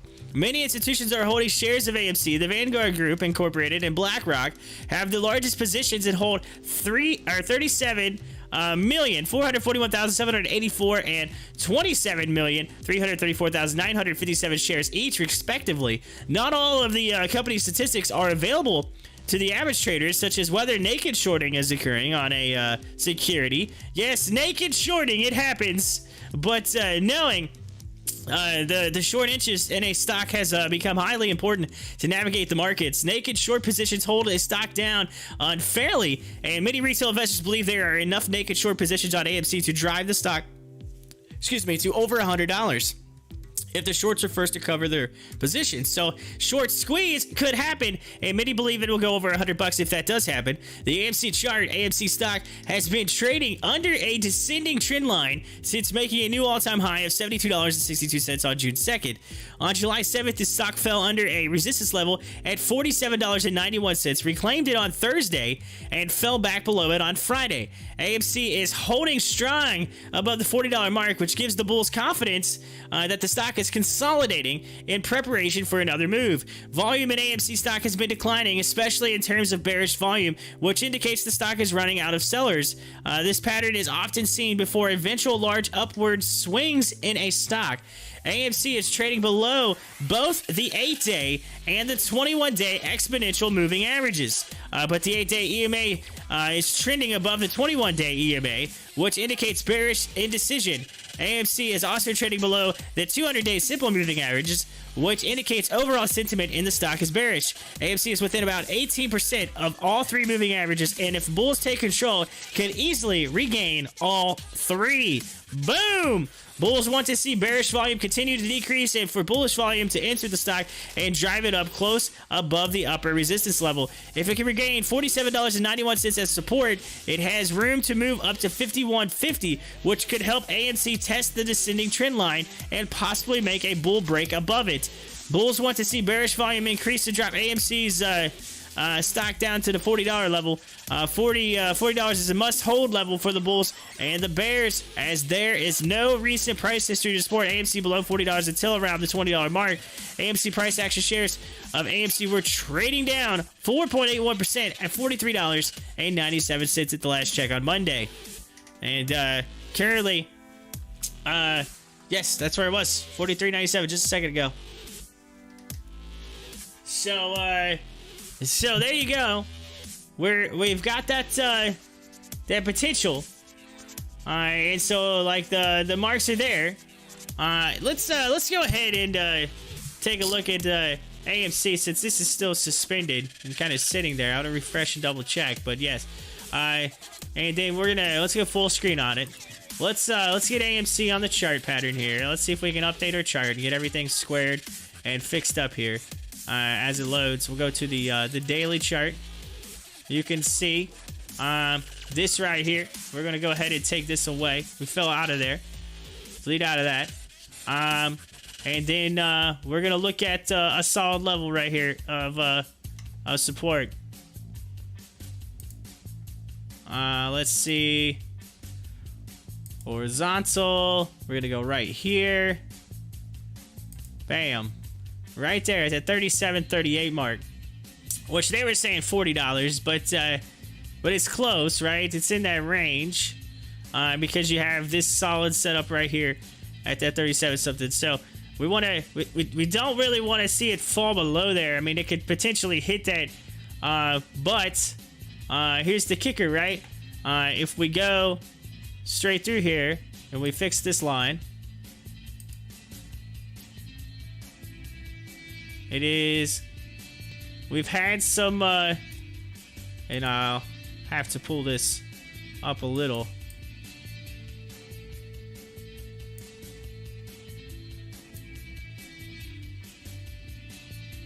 I mean, you could go right there with it, or I mean, I can even pull it down, but regardless, if you go right through here, you're setting right there. So right now, we're in that kind of flaggish formation.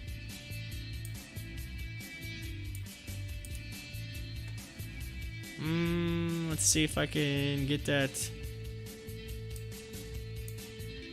mark just a little bit.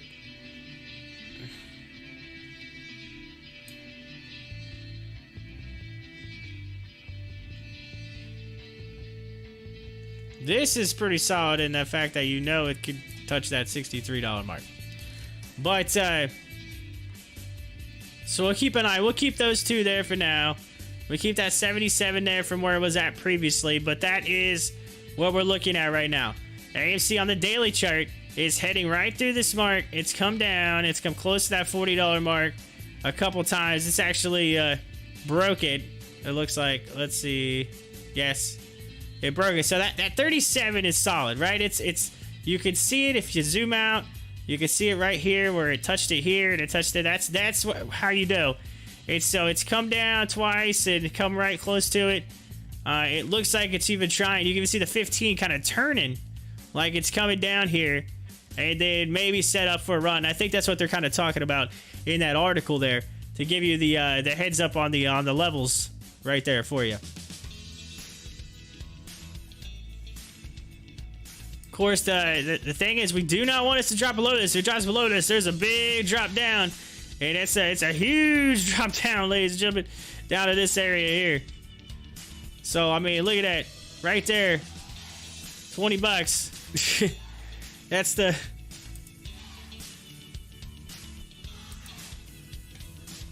You know what I mean? So we want to keep it above that mark. If it goes below that, we're in a world of hurt, and we want it to be above this and run back up towards here, get back up to that 60-something mark, and then maybe try to break through and touch 70 again. But again, we gotta get out of here. Gotta get out of there. Let's go back to the 1 minute chart. Now that you've seen it, now that you have a little bit of an idea of where we're at, we'll go back to the 4 screen here.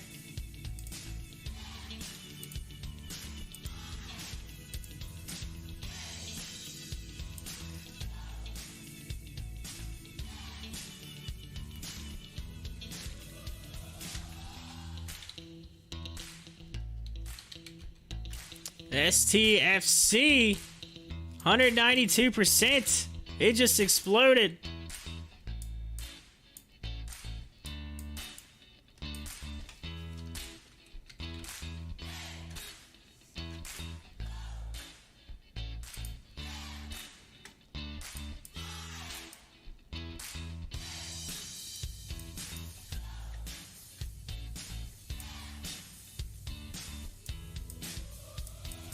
Yeah, it was, so it's kind of taken over. It looks like it must have just bypassed 1 million. Yeah, it just went over 1 million in volume, so now it's taking the top dog. So, if it's not the top dog until it cracks 1 million, but STFC, man, it went insane, 192%. I mean, look at it. The previous close was $17, went all the way up, and so far it's hit a high of 50.96 today. It's at 50.60 right now, and exploding. And then you got, again, SGOC at 170. So these two are moving big time. 200% almost on both.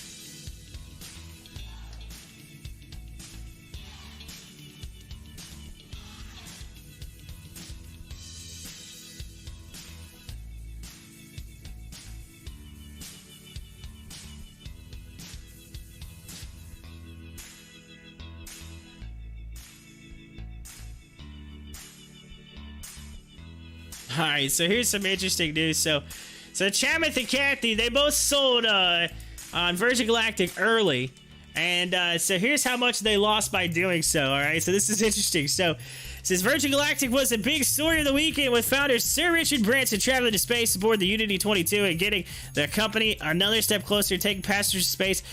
Two big company backers sold big chunks of the shares earlier this year and missed out on some strong gain. Chamath sells personal stake in March. It was announced that Virgin Galactic Chairman Chamath was sold the rest of his personal stake in the company on March 2nd and March 3rd.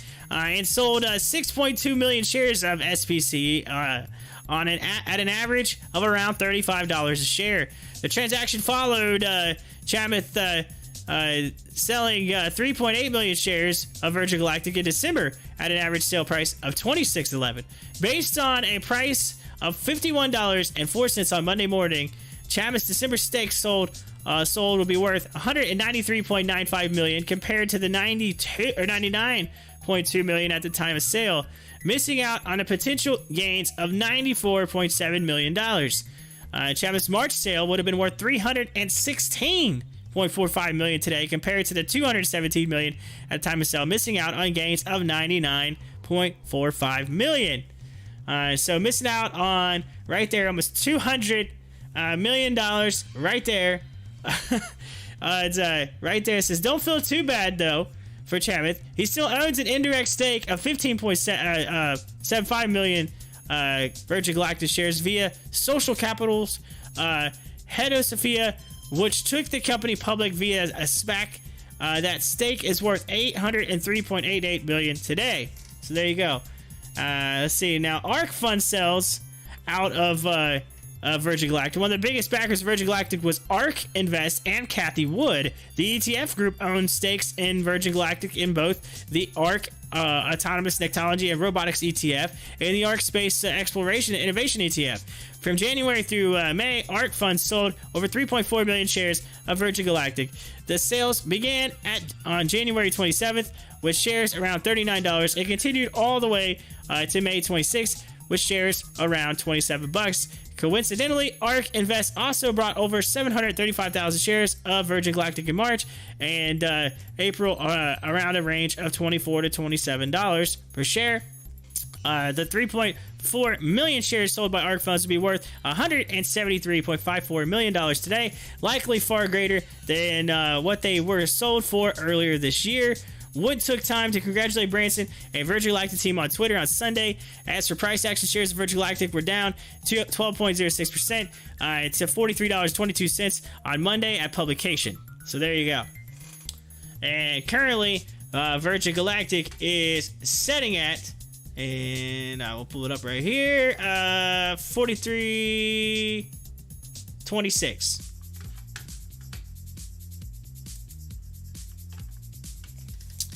Missing out on those millions of dollars, right? But still they're still, I mean, they're still making millions. They're still making millions. Those people are still making millions, just saying. But yes, they did miss out a little bit there. They missed out on some of the cake. They got the cake, but they missed the icing. You know what I'm saying?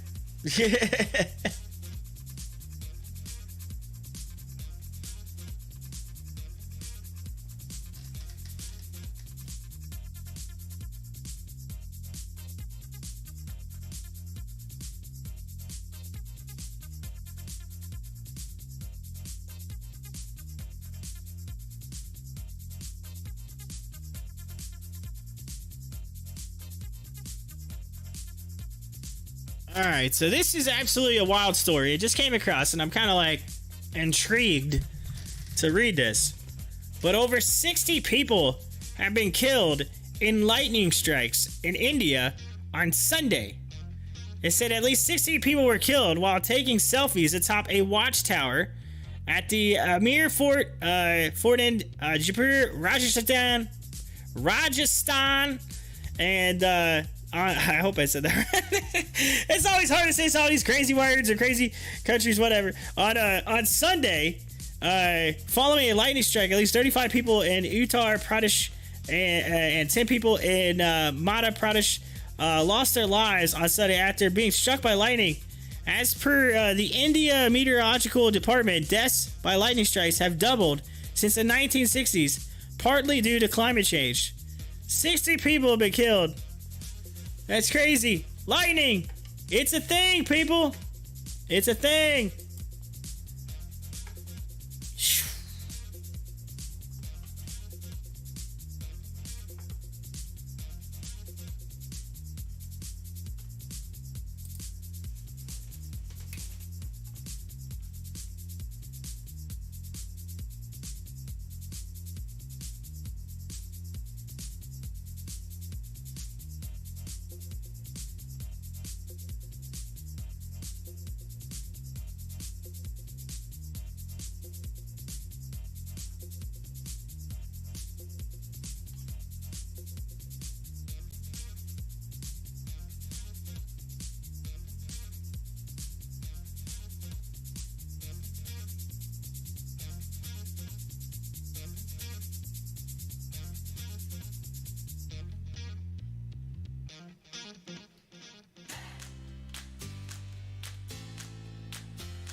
All right, Hassan, welcome back to the show. Good morning from CA. BB is going down. The BBS along with a lot of the market. A lot of the market, it just keeps going down. It just keeps moving downward. But yes, BlackBerry. If we take a look at it right now, we'll pull it up real quick. BlackBerry down 3.83% at $11.34. While it still is up from, again, I gotta keep saying it, it's still not $9, it's not $8, all right? But it is in this channel, it fell down, it's down into the channel again, the channel that it was in before. So just kind of hang it in there. But it's still, again, let's look at it on the days. It's still not that. Okay. But anyway, so look at this. All right, here's what's interesting about BlackBerry is you have almost a cup and handle, right? You have this cup handle, and what typically happens after a cup and handle the pullback, it starts to move this way, and then it pops. So this might actually be, just saying, all right, I'm just saying, this might actually be an opportunity in the making right now. I can't tell you what to do with your money. This might be an opportunity in the making based on the chart, because you have the cup, you have the handle, and then you usually see a little bit of a push up here, and then so it's setting up for it. Setting up.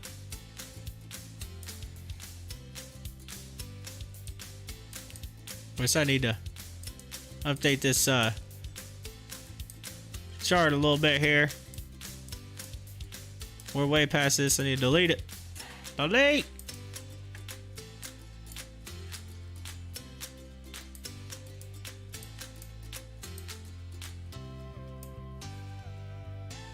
But if it ends up still coming down and it goes down to here, this would be the opportunity. But it just depends. Like in the near future, it may go based on what we're seeing. Jason just had to take a phone call, but looking at SGOC, I'm happy where I pulled out. Yes, SGOC, it did. I told you, it started to kind of break that little bit of that mold that we were seeing there. That little bit of that run started to break it, and I was like, I think it's done. At least for now. At least till maybe after lunch. So I get through lunchtime, and then, yeah.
All right, so trucking logistics firms owed thousands after freight forwarder files chapter 7. Let's see what this is all about. I'm kind of interested. I used to do some logistics here. It says more than 150 trucking, logistics, and towing companies are collectively owned hundreds of thousands of dollars. Are owed hundreds of thousands of dollars after a New Jersey freight forwarder specializing in shipping automobiles, boats, and motorcycles worldwide abruptly ceased operations and filed Chapter 7. Advectus Transportation Services of Linden, New Jersey, filed its petition in the U.S. Bankruptcy Court for the District of New Jersey on June 30th. In its filing, Advectus lists its assets at up to $50,000 and its liabilities as between $500,000 and $1 million. The company states it has 158 creditors and maintains that no funds will be available for unsecured creditors once it pays administrative fees. Advectus owes Bank of America of Fort Worth, Texas, more than $322,000, including $83,535 in funds it received from the lender through the U.S. Small Business Administration's Paycheck Protection Program in May of 2020. It also owes Chase Credit of Wilmington, Delaware, $47,000, and TD Bank in Lewiston, Maine, over $27,685. Advectus remaining 150 unsecured creditors, which are the last in line for payment in Chapter 7 cases, consists of mostly small trucking companies, logistics firms, and towing and record services that are owed nearly $279,000. The bankruptcy petition lists Advectus' 3 general partners: Michael D. Licori, President Scott LaForge, Executive Vice President, and Richard A. Hardy. Hardy also owns Transportation Services International, headquartered in Linden, in the adjacent suite to Advectus headquarters. His company is listed as an unsecured creditor, owed nearly $35,000. The petition states Advectus also owes global shipping company Wallace Williamson Logistics, which operates an ocean transportation terminal facility at the port of Galveston, Texas, nearly $20,200. And owes Sanity Trucking of Mesquite, Texas, over $4,500. According to Advectus financials, its gross revenues were approximately $2 million in 2020, but it didn't list its revenue for the previous years in its petition. FreightWaves reached out to Advectus for a comment, but neither the phone number nor the company's website were working. This isn't Advectus executive's first foray into international shipping, as LaForge previously owned DAS Global Services, an international auto shipping company, and Licori served as COO. DAS was headquartered in the same location as Advectus. According to court documents, the Federal Motor Carrier Safety Administration revoked DAS Global's operating authority in January of 2013. The company later filed the Chapter 11 bankruptcy protection in December of 2016. So, boom!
MDIA just went up on his circuit breaker. Let's take a look at it.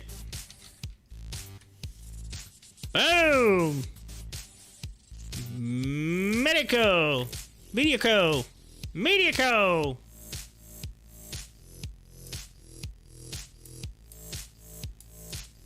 Look at that. It's nice ascending, and boom! There, it took a hit. Halted. Ladies and gentlemen, we got a little over 10 minutes left of the morning here in the Eastern Time Zone. So, like 10 minutes left, and then we'll get your midday market update. And then shortly after that, I'll be heading to lunch, and then I'll be back for the afternoon, and to get ready for towards the end of the day later today, and then I got football tonight. Football! Boom, boom, boom!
All right, Media Code still sitting there in its suspension, in its hold pattern. Bam! Just sitting there. GameStop looks like it's just like barcode light brightening. Light brightening. Kind of all over the place. But we'll see where this goes when it gets off the halt.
All right, ladies and gentlemen, we are into the afternoon hours. Boom! And we're sitting here. We got 3 hours 56 minutes left of the market today, and so we'll be giving you the midday update here coming up here in just a few minutes. If you've been wondering what I've been doing, I'm over here. I'm actually working on putting together a real quick schedule real fast to send out to some of my coaches, just to let them know, hey, this is your game, so that they're aware. So just give me just a few minutes here, and I'll be back with you. So as we're waiting for this update.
Alright, Jay says, man, I wish AC or HCMC would moon. HCMC.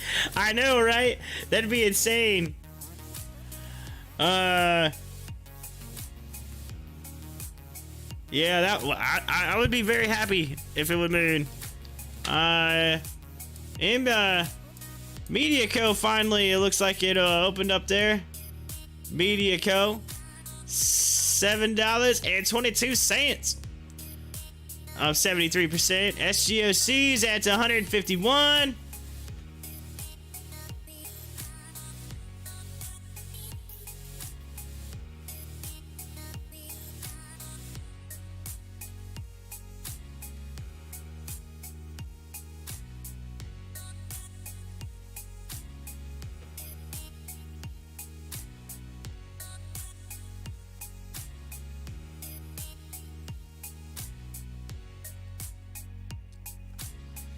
Alright, so waiting on that midday market update. Should be coming anytime now as we're checking out AMC, currently down 6.3% there at $43.28 right now.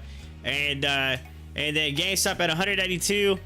And then again, we've been watching MediaCo to see where it goes. And then SGOC. As for some of the others, let's see. HOFV costs, like most of our stocks are looking down right now. Viacom's up a little bit, Ship's up a little bit. Coupong's up a little bit. And then as for the crypto market, we're seeing a bunch of red. So crypto's starting to kind of drop a little bit, except for Litecoin. Litecoin's hanging in there.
and sit down.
Digital Alley shares spike higher. Company tweets new grants. The BGA has announced $7.65 million in funding available for any law enforcement department with 50 or fewer full-time sworn personnel.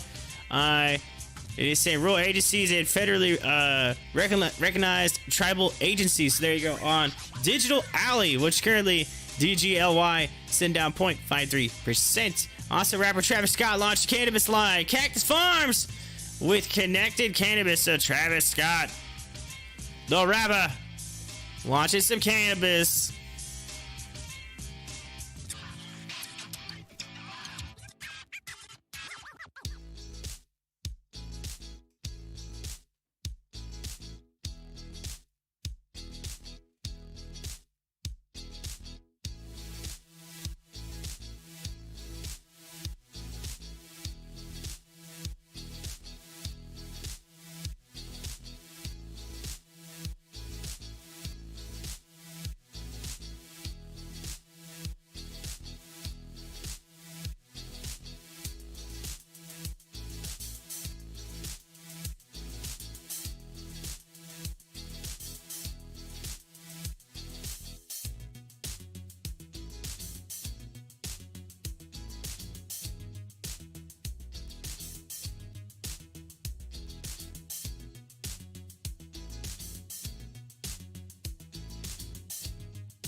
All right, taking a look at the big movers right now. Currently number one, STFC, State Auto. Currently at $50.07, up 190.12%. And then we got SGOC. SGOC right now sitting at number two at $26.50 there, and close to 170% up today. And then you got also MDIA. MDIA was just looking at 65% up today. DTSS up 57%. CETX up 47.65%. So we're seeing the some movement. MTSL's up 42%. Seeds up 35.67%. So we got a whole bunch of big movers today that are over that 35% threshold and moving up. And some two of the big dogs right there on your screen, including we're also watching AMC. AMC just sitting there down 6% today at 43. But then again, if you look at a grand overall scheme of things on the day chart, you'll be able to tell that AMC is actually in a more or less like a flag situation here. It's going to head down. We're thinking it might come down a little bit and then try to force its way back up and continue back up again with another pop. So we're seeing that. And then as for some of the other stocks, we're seeing red. And then the crypto market, it turned red. It was everything seemed to be for the most part up, and then all of a sudden it just flipped. So crypto market taking a little bit of a hit right now, and we're just in time, ladies and gentlemen, for the midday market update right here. So midway through the trading Monday, the Dow traded up 0.28% to 34,967, while the Nasdaq rose 0.08% to 14,714. The S&P also rose, gaining 0.23% to 4,379. As for leading and lagging sectors, we had financial shares rose today by 0.6% on Monday. Meanwhile, top gainers in the sector included State Auto Financial Corporation, we were just talking about it, STFC up 194%, and First Constitution Bancorp, which is SCCY, up 5%. And trading on Monday, consumer staple shares fell 0.3%. As for the top headline, we had Novo Nordisk, which is NVO. It's going to acquire Profits Corporation, PRTA, clinical stage antibody PRX004, and broader ATTR amyloidosis program. So the PRX004 is a phase 2 ready immunotherapy designed to deplete the amyloid deposits associated with disease pathology of ATTR amyloidosis. Under the terms of the agreement, Prothenia is eligible to receive a milestone payments of up to $1.2 billion, including $100 million in upfront and near-term clinical milestone payments. As for equities trading up today, we also had STFC, SCED, and CLDX. As for equities trading down, we had MITQ, TLBT, and BTCM. In commodities news, oil traded down 1% to $73.86, while gold traded down 0.2% to $1,806. Silver traded up 0.2% on Monday to $26.29, while copper fell 0.6% to $4.31. And ladies and gentlemen, that is your midday market update right here on Pop the Chart.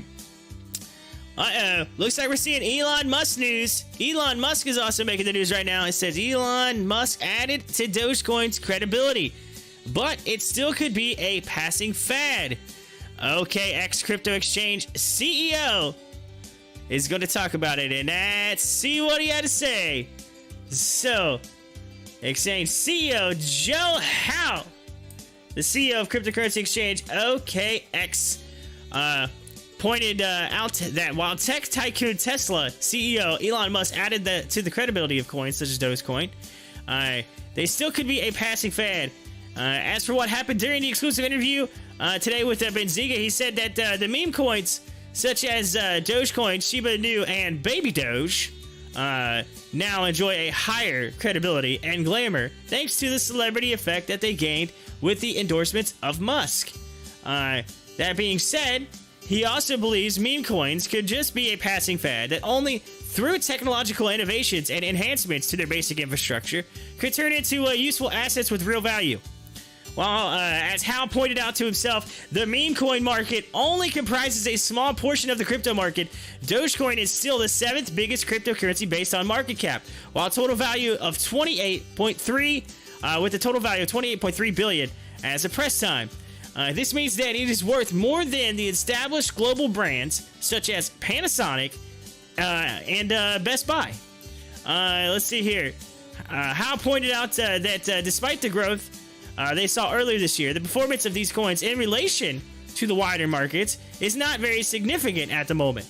As for price action, according to CoinMarketCap, as of press time, Dogecoin is up 1.5% over the last 24 hours, and worth 0.20, so basically 20 cents per coin, while Shiba Inu lost 3.18%. It currently stands at a whole bunch of zeros and a 7656. As for Baby Doge, it's trading at even more zeros and a 3321, down 10.98% since yesterday.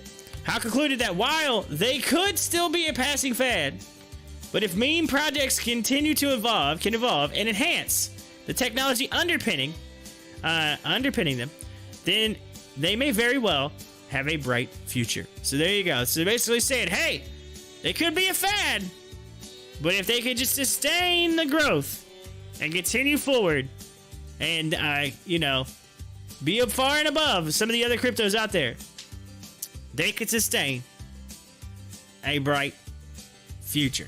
Bam! There you go. They have a bright future. So that's the news on the crypto side with a little bit of Elon Musk talk coming straight from the CEO of OK Exchange. So, bam, bam, bam! Ladies and gentlemen, we are now at 12:30 p.m. And this guy, is going to take some lunchtime. It's lunchtime for me. I know I've been kind of in and out of it today, doing a whole bunch of stuff with football. I know it's a busy week for me this week. Got a lot going on outside of the normal show. So I'm trying to be pulled a whole bunch of different ways. But so if I'm a little in, a little out, that's why. But I wanted to say that I will be back here shortly after lunch. And then we'll get you into the end of the day today. And get you through the afternoon hours. And we'll get into a power hour. We'll also have some updates. We'll keep you updated, see if there's anything happens or changes or whatever in the market. As of right now, it's kind of a market. You still have some movers, though. Keep that in mind. But I will be back. Don't go anywhere. Keep the meter running!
and sit down.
All right, I'm back. What's up, everybody? Woo! Let's get it. Little over 2 hours left in the market today. Little quick update here. AMC is down 6%. Still hanging around that $43 mark. Looks like it took a little bit of a dip during lunchtime, starting to pull back again. As for GameStop, it's off the screen. I gotta find it. Here we go. GameStop kind of pulling back down, heading down.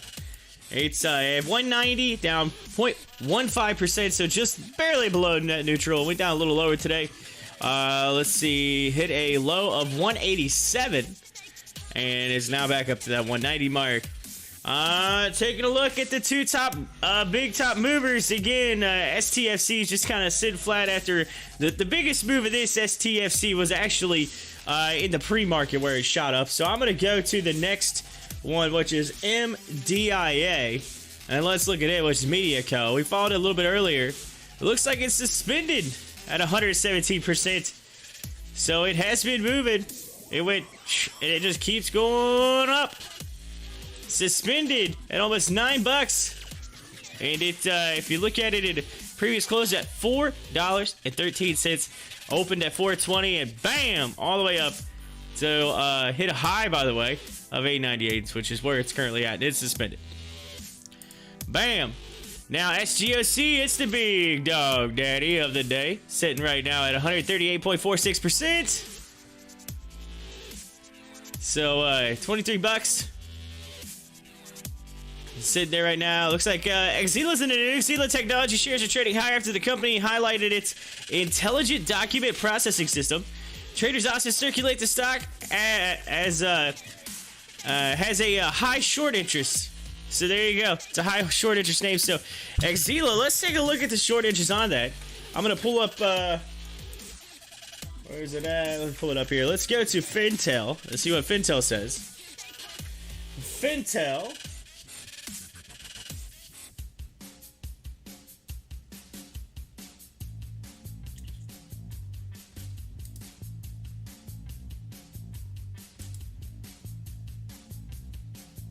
Well, Fintel's not loading right now, so I can't get any interest.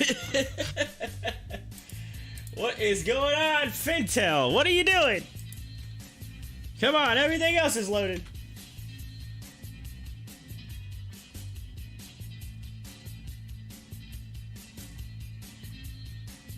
I don't know. It's not loading. So until it loads, I can't give you the information on that. I was going to try to give you the Fintel information, but it's not loaded. Virgin Galactic in the news too as well. Stock fails at important resistance. Is a new downtrend forming. So I think again, this is the whole buy the hype, sell the news. And I think they bought the hype last week as it continued upward into the weekend. And then it's yesterday the big news hit, and then today you're seeing it start to head down with the sell. So people taking some profits, I'd say, on Virgin Galactic. Now, oh, it's working now. Fintel. Okay, so here we go. Let's type in. Let's see. Let's Exila, X-E-L-A. Oh, hold on a minute. Forgot to erase that. There we go. And Exila, 1.8 million short shares available with a short borrow fee rate of 66%. So yes, it has a very high short interest currently, according to Fintel. Exila Technologies expands its AI automation offering too as well. So that's just hit the news. So Exila getting some news, up 15%. And let's take a look at it. XCLA. There you go on Exila.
All right, Media Co. pulling open now off this. Actually pulling down a little bit off the halts there. Again, it got halted and now he's getting a little pullback. And so let's see. If it continues upward here. It's sitting at $9.83. $9.83.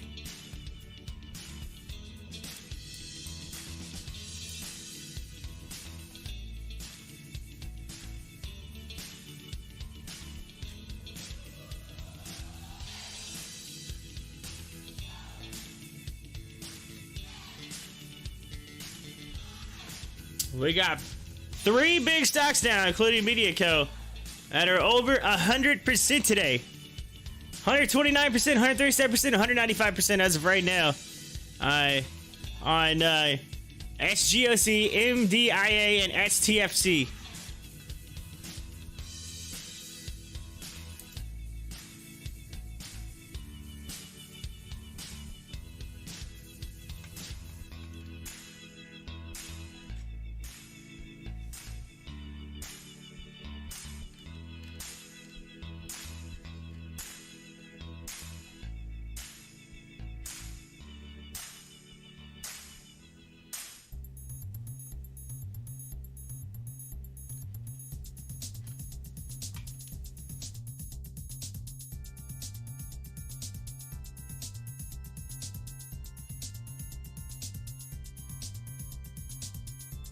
Oh, big news. Binance right now in the crypto world. Traders worldwide sue Binance over losses during a service crash in May.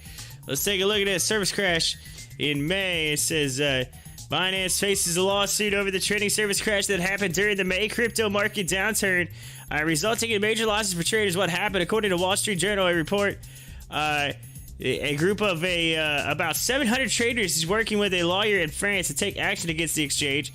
Another group in Italy is suing Binance over the same issue, as the lawyer sent a letter to 11 Binance addresses they could find in Europe and an email to the help desk. A major issue for those groups is that Binance has no headquarters, making it difficult to figure out under which jurisdiction the lawsuit should be filed. The news also follows a late June reports that Binance's United Kingdom subsidiary, Binance Markets Limited, was prohibited from conducting any regulated activity in the country by local regulator Financial Markets Authority, with local banks about to stop payments related to the exchange. At the same time, Japanese and Cayman Island authorities said that Binance doesn't have licenses to operate in those jurisdictions. So back in May, Binance executive Aaron Gong reportedly apologized and promised that the exchange's staff would reach out to those affected by the crash in later deleted tweets. Binance terms and conditions require disputes against the firm to be filed with the Hong Kong International Arbitration Center, which would cost a lot of money to the plaintiffs. So at the end of the day, it basically means if you lose your money, it's that's what you get for taking the risk and investing. But again, you gotta remember, investment, future reference, anybody listening, investments are still risky. Remember, it says right at the bottom of my screen right now, it says, I am not a financial advisor. But it says below that, invest at your own risk. And there's an exclamation point that I put on there. Why? Because I want people to think that I'm shouting it. Invest at your own risk. The reason why is because things like that happen, okay? Because you know these companies, they're not going to take your losses. They're not going to take your losses. But then again, I get it. There was a down. You're like, hey, the service crash. It's not my fault. 100%. I agree with you on that. I agree with you. That something should be done for those people that may have featured some type of glitch, and you know what I mean. And it happens. But remember, when you sign up, there's those terms and conditions, those T&Cs that say we're not liable. that limited liability statement, that terms and conditions, and one of those says Binance's terms and conditions require any dispute against the firm to be filed with the Hong Kong International Arbitration Center, which basically means that probably what you're going to spend to try to fight it and get your money back is going to cost you more than what you lost to begin with, most likely. So the odds of you getting your money back are slim to none. You're basically, I mean, I can say you're kind of fighting a losing battle in a way. I mean, while you might win the battle, you may lose a bunch of money in you know, just to say, out of spite. So be careful. Don't put your whole portfolio in there. Diversify. Don't put everything all into one. You know, move things around, put them in different places. You never know. You just never know. You never know. And also keep in mind, for those of you that have been following along the crypto market, there are several different ways to earn money in crypto. All right. It's funny because my wife's been asking me a whole bunch of questions. I think I spoke about this a little bit last week. A whole bunch of questions on crypto. She's just kind of curious about it. Want to learn a little bit about it. So I actually gave my wife a little bit of a rundown tutorial, like a little bit of a just like a little one-on-one. Say, hey, this is what, you know, because she had a ton of questions. So I had to, like, you know, kind of went in and kind of explained it. And she goes, well, I understand most of what you said. I still think there's a lot of it that's just like, whoa, way over my head. And so I was like, you know, I had to like simplify it. So it's all about finding different analogies and ways to simplify it. So I basically had said that, you know, look at it this way. In our regular market, there's a whole bunch of different ways that we do things. You know, we have the markets, we have, you know, banks, we have, you know, where you get savings accounts, we have, you know, all different ways that you can, you know, do some type of income, you know. And I said, you just got to think of it that way. It's the same exact setup. It's just in a different name. Name something different. That's all. For the most part, crypto is the same thing as anything else. Just at a different name. And then after I started kind of talking about what each thing is similar to other things, she was like, oh, okay, I think I got you now. I got you now. Like, you know, so yeah, just future reference, you know, a little bit of a teaching moment right here as we get into this 2 p.m. hour. And to let you know, just don't put all your money into one thing. Be like, oh man, I'm going to put everything in here. And then all of a sudden, bam, it's gone. Next thing you know, you're living on Skid Row in Los Angeles, all right? Like, anybody from LA knows what I'm talking about. I'm not from LA, but I know of it. So there you go. But just saying, don't be that guy. So or gal, don't be that guy or gal. Don't be that person. Diversify. I mean, I'll talk about some of my investments. So especially the crypto side, you know, I'm in fake token, Cherix token. I'm in Safe Mood. I'm in Little Rabbit. I'm in Bubblegum. I'm sure you're probably thinking, what is he talking about? Little Rabbit, Bubblegum. They're all just different cryptos. And then, you know, I've had some at Dogecoin. I've had Bitcoin. I've had Ethereum. You know, I've had I got Olive, Gold Farm. You name it. I'm just taking a little bit of everything. And so, you know, if something goes down, something else, my odds are it'll go up, or, you know, unless it all just tanks at once. And if it does, oh well, I didn't put everything in there. I just put, you know, I still also have my market stuff too as well. Although I will say the market has been a little rough to me this past couple weeks. All right, I was doing pretty good there for a little bit, and then all of a sudden, it comes in waves. I'm telling you, it comes in waves. We have a few weeks where we're just like buy a bunch of, or, you know, and make much money, and then it's just like, oh, and then it's kind of downtrend. That's where I've been.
Alright, so earlier today we were talking about the Hyperloop, alright? So I just happened to have this website still up from earlier, and I had never pulled it down, and so I decided I'm gonna click on a couple things, because I want to see, because there was some stuff earlier popped up, but that I didn't click on. It just kind of tells you a little bit more about how it works, like the actual system.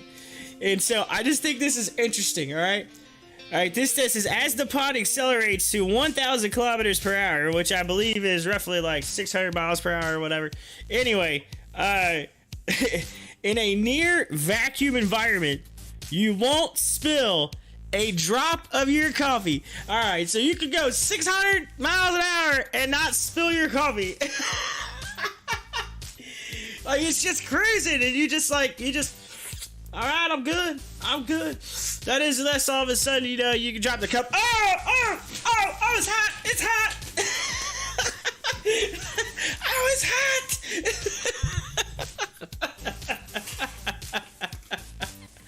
You know, unless that happens, and then, you know, unfortunately, then you break the, you know, the terms and conditions. Remember the T's and C's. You won't spill your coffee, it says. Oh, that's funny.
Disney shares are trading higher after JP Morgan repeatedly reiterated the company as a top pick, along with the debut of Black Widow, which collected $60 million on its debut weekend at the box office. Check that out.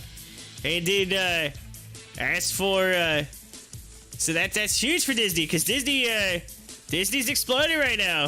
Exploding. And then, let's see here. U.S. Olympic surfer and Grom Social's lead influencer, Caroline Marks, gets star treatment. And Caroline going for the Gold Week. There you go. So, Grom Social Enterprises, GROM, is up 8.99%.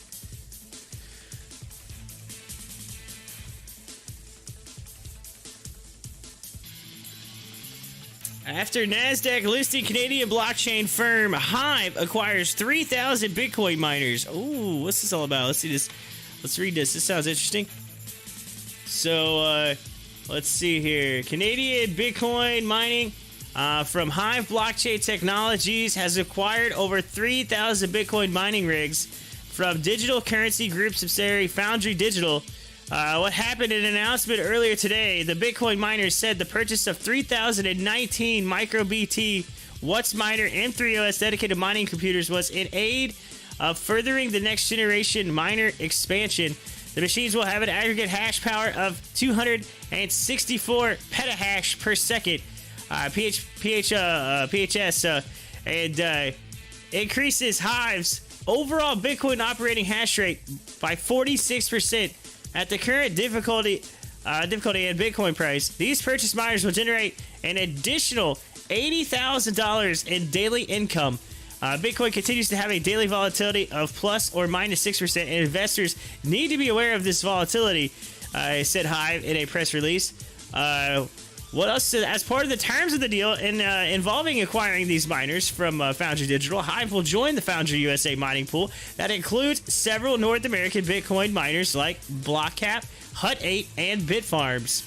We are pleased to be executing a transaction that dramatically increases our mining capacity without any logistics delays. Our entry into a North American mining pool furthers our goal of increased transparency and accountability with our partners, said Executive Chairman of HOFV, Frank Holmes. Mining power is shifting from east to west, and we're excited to be involved. As for price action at the time of the writing, Bitcoin was trading at 33,176, down 2.31% in the past 24 hours. So there you go. 3,000 Bitcoin miners, 3,000 rigs, over 3,000 rigs, $80,000 in daily income. Daily income. Let's do some math here. 80,000 times 365 equals $29.2 million. $29.2 million a year on just those 3,000 Bitcoin mining rigs. 29 million. That's insane. Although that's 20, yeah. So there you go. That's insane. Making the monies.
All right, so the news just came out that AMC shares are trading lower amid continued profit taking following the stock's recent retail-driven surge, which I agree with and I don't agree with. I think the biggest thing has just been volume, and it's not so much profit taking. I think profit taking happened right off the get. You know, profit taking happened like day one. All right, this has been a long drawn out process. So if I look at it.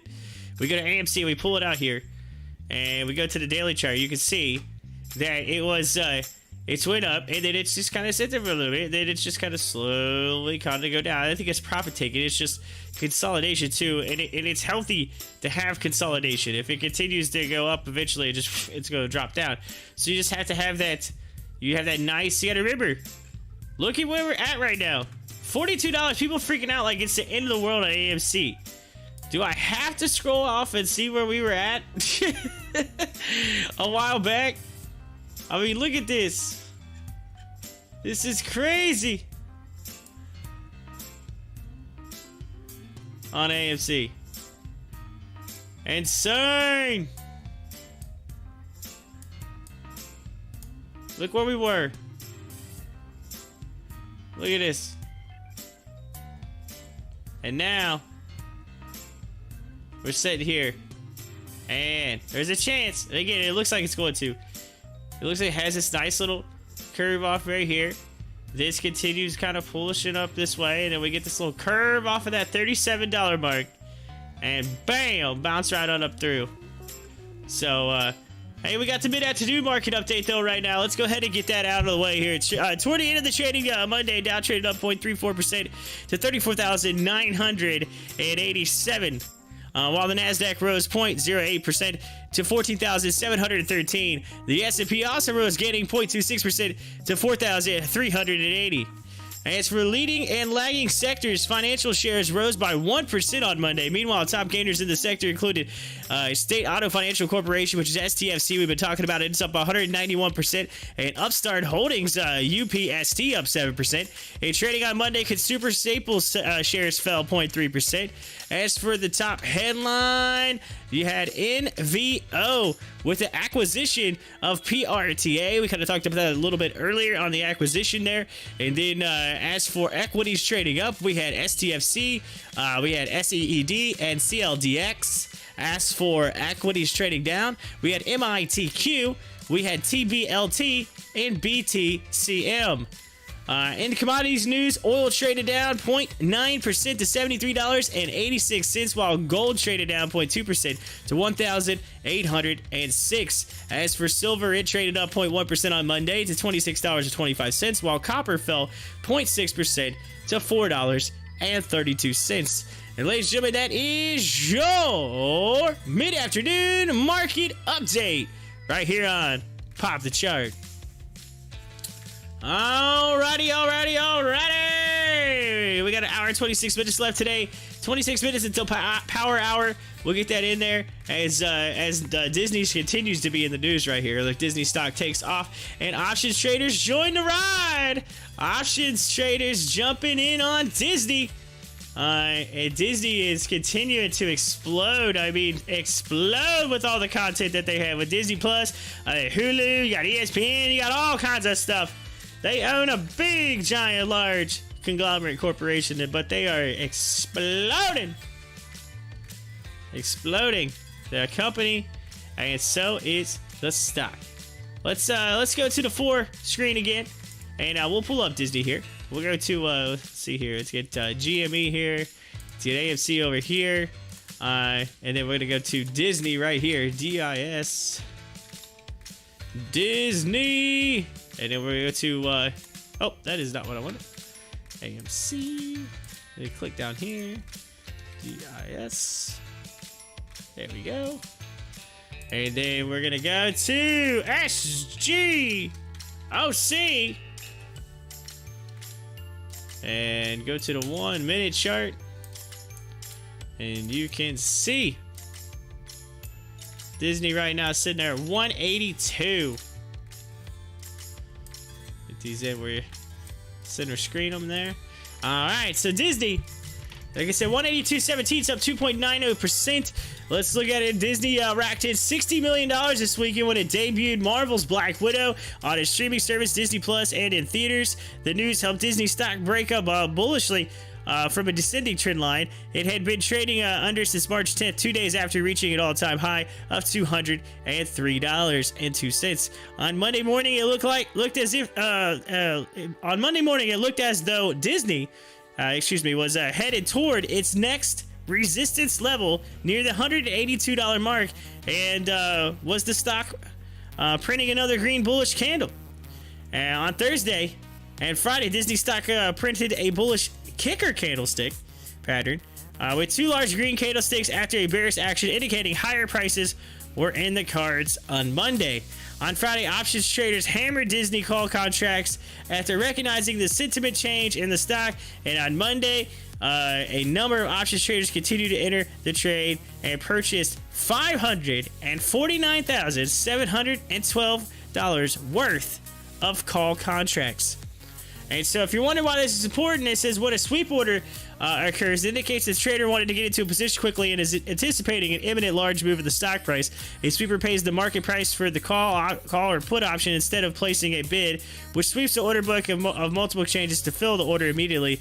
These types of call option orders are usually made by institutions, and retail investors can find watching for sweepers useful because it indicates smart money has entered into a position. So there you go. Bam, bam.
GameStop starting to fall a little bit going into the afternoon here.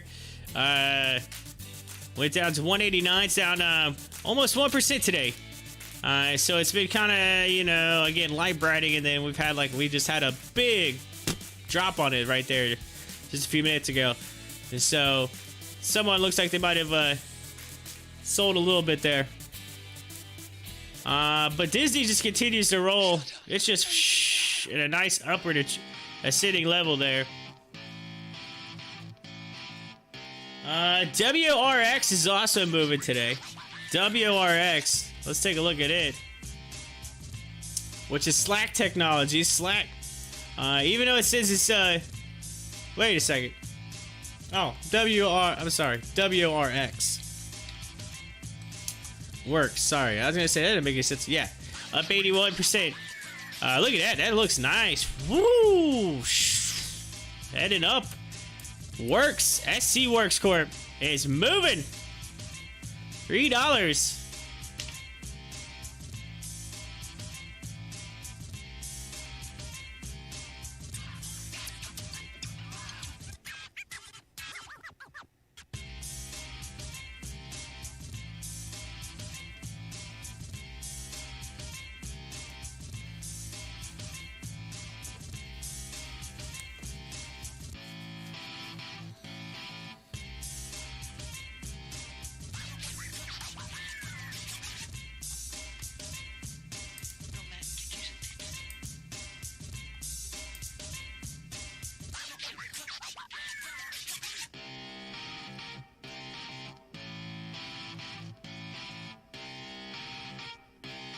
Shut up and sit down.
So earlier on the show, I talked about earnings. I talked about this week and what was going on with how it seemed to be more of like the banks doing their earnings, so forth, so on. And I was like, boring, whatever.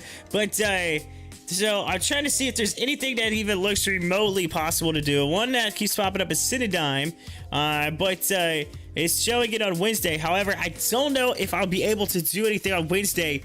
It's all going to depend. All going to depend on the schedule. I think it's going to be a day where I won't be able to do the show. So, but it looks like today is not too much today, but then tomorrow you got JP Morgan Chase. You got Goldman Sachs, so a bunch of banks started tomorrow, and then it says CIDM Wednesday, so we'll find out on what that what happens with that. Looks like Morgan Stanley and U.S. Bancorp and all that's going to be on Thursday, and then Friday. Not looking like too much on Friday either. Charles Schwab, it looks like maybe might be doing Friday there. And then as for next week, a look ahead. Let's see. IBM, you got Netflix, looks like Verizon, Johnson & Johnson, Coca-Cola, let's see, Twitter, Snapchat, so you got that going on, and then like looks like American Airlines, and then so nothing as far as our typical stock realm. I do know it looks like the 26th, which is a Monday.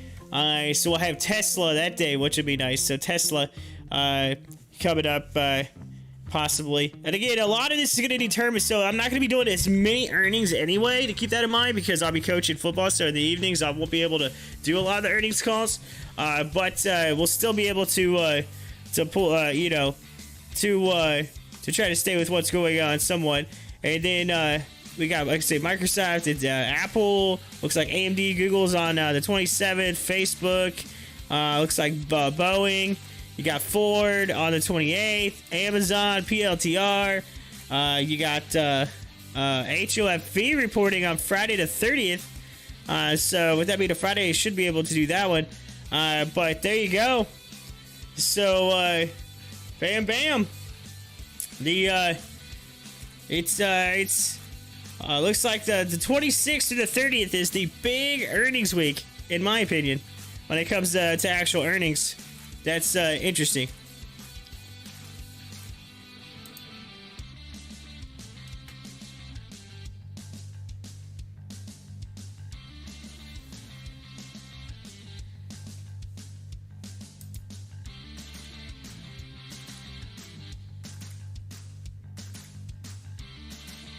Alright, we're 9 minutes away from Power Hour, so I'll give you an update. We'll go to update over everything here at Power Hour, and then we'll get you ready for the last hour of the day, and then again, coming up at the end of the day, we always do our big rundown. We'll do a rundown. We'll have the top 4 of 4. And speaking of top 4 of 4, right now, Virgin Galactic, we were talking about it. They're sitting there in the top 4 right now. They're sitting there, even though they're down. They're down. They're still sitting there. And I think a lot of that is profit taking off of what Sir Richard Branson going up into space. Going up into space yesterday, touching the sky, touching space yesterday. So, but anyway, we'll have all that coming up right here for you on Pop the Chart.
All right, SGOC getting a nice little bit of a run right here off of George W. Look at that. That's a textbook going right there. Boom, boom, and moving up. Textbook George W. G-Dub on the chart right there for SGOC.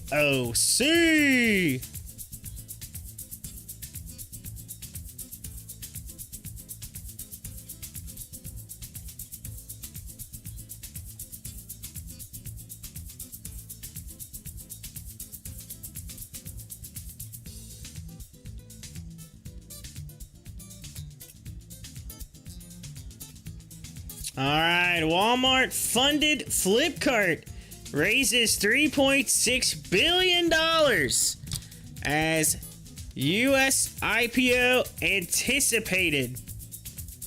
So there you go. Let's read into that. Let's read about it here. It says, India-based e-commerce shopping portal Flipkart announced Monday it has raised $3.6 billion in new funds from a group of investors, including one very big name, Walmart. Flipkart is a great business whose growth and potential mirrors that of India as a whole. That's why we invested in 2018 and we continue to invest today, said Judith McKenna, president and CEO of Walmart International, a majority stakeholder in Flipkart since it bought a 77% stake in 2018. Walmart, along with GIC, Canada Pension Plan Investment Board, and SoftBank Vision Fund 2, led the round that is rumored to be Flipkart's pre-IPO funding. The company, now with a post-money valuation of $37.6 billion, reportedly has been pursuing going public in the United States with a blank check firm since March. Other participants in the round include Tencent, Willoughby Capital, Antara Capital, Franklin Templeton, Tiger Global, and Sovereign Funds, Qatar Investment Authority, Disrupt AD, and Khazanah National Berhad. Let's see here. McKenna said Flipkart CEO Kailan Krishnamurthy has and his team have put the Indian customer at the center of everything, and they have continued to innovate in the categories and services Indian customers want most, creating new jobs and growth opportunities for Indian entrepreneurs and small business alongside them. The quality of investor group and valuation announced today is further confirmation of global confidence in Flipkart and its mission to transform commerce in India. By 2034, India's e-commerce industry is expected to surpass the United States to become the second largest market in the world. But that growth is one reason why SoftBank is again investing in Flipkart. It had sold its shares to Walmart in 2018. SoftBank's reinvestment in Flipkart is driven by our experience with and conviction in the company's management team to continue addressing the needs of the Indian consumer in decades to come, said SoftBank Investment Advisors partner Lydia Jett. From our platform, as one of the largest Asian e-commerce investors, SoftBank has a broad lens on the fundamental trends shaping digital commerce in the region. The opportunity to meet consumer demand for high-quality selection at low prices and a young population make online consumption critical to India's quest for $5 trillion economy that Flipkart's growth story has been enabling, Jett said. With these new funds, Flipkart plans to add more employees to its roster and 100,000 delivery people, and invest in more last mile delivery programs to handle its fast growing consumer base, and currently sits at 350 million registered Indian users. There you go. Flipkart is, again, India, I said by 2034, India's e-commerce industry is expected, is expected to surpass the United States to become the second largest market in the world on e-commerce. India is en route to bypass the United States by 2034.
right, so I always like reading these. They come out every now and then, but this was kind of interesting. It's talking about Square.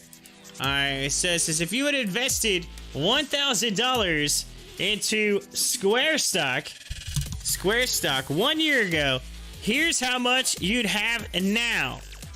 And by the way, ladies and gentlemen, before I get into this article, I want to say it is Power Hour! So we're in the Power Hour right now. We got 53 minutes left in today of the market.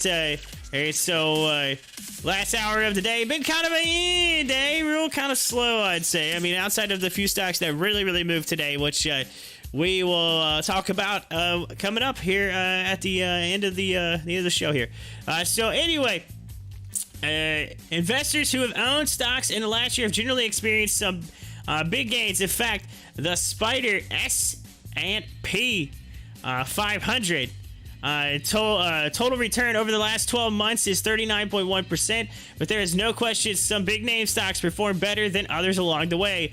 Square's big run. One company that has been great investment the last year has been digital payments giant Square Incorporated, which is SQ on the New York Stock Exchange. Unlike many other companies, the COVID-19 pandemic in 2020 didn't hurt Square's business. In 2019, Square reported 81 cents in adjusted earnings per share on $4.71 billion in revenue. In 2020, EPS dropped to 44 cents, but revenue grew to $9.49 billion. In fact, economic shutdowns around the world facilitated a broad shift from cash towards digital payments, creating a tailwind for Square and other online mobile payment apps. The more than $6 trillion in U.S. government stimulus measures also triggered concerns over rising inflation levels. As a result, cryptocurrency prices soared, which was great news for Square's Bitcoin holdings. Square Cash App investing service also benefited from a boom in retail trading activity in 2020, particularly in the crypto space. At the beginning of 2020, Square shares were trading at $62.99 by the beginning of March. The stock was up to $82.80 despite news of the coronavirus spreading in China, prompting concerns about a U.S. pandemic. Square bottomed at $32.33 during the pandemic-driven March sell-off. Fortunately for Square investors, the dip did not last long. By the end of June, Square shares were back at new all-time highs above $100. But Square wasn't done there. By November, Square had doubled off that level and was trading above $200 for the first time. Square in 2021 beyond, Square ultimately made it to a new all-time high of $283.19 in February, but the stock has consolidated in a wide range between around $200 and $280 ever since. Square's highs correlated roughly with the peak in Bitcoin rally, and investors may be concerned that a repeat of Bitcoin's disastrous 2018 could be coming again in the second half of 2021. Traders may continue taking profits in the stock after a big run since the start of 2020. They may also be concerned about the regulatory crackdowns on big tech stocks, a potential rotation of our growth stocks and into value stocks, and could also weigh on Square's performance. The stock currently trades at 8.1 times sales and 114.7 times forward earnings, suggesting some very high expectations are already priced in. In addition, some sellers may simply see 2020 pandemic comps setting Square up for some lackluster growth numbers in the coming quarters. Still, Square investors who bought 1 year ago and held on have generated a nice return on their investment. In fact, $1,000 in Square stock bought on July 12, 2020 would be worth $1,900 today. Looking ahead, analysts are expecting more upside for Square in the next 12 months.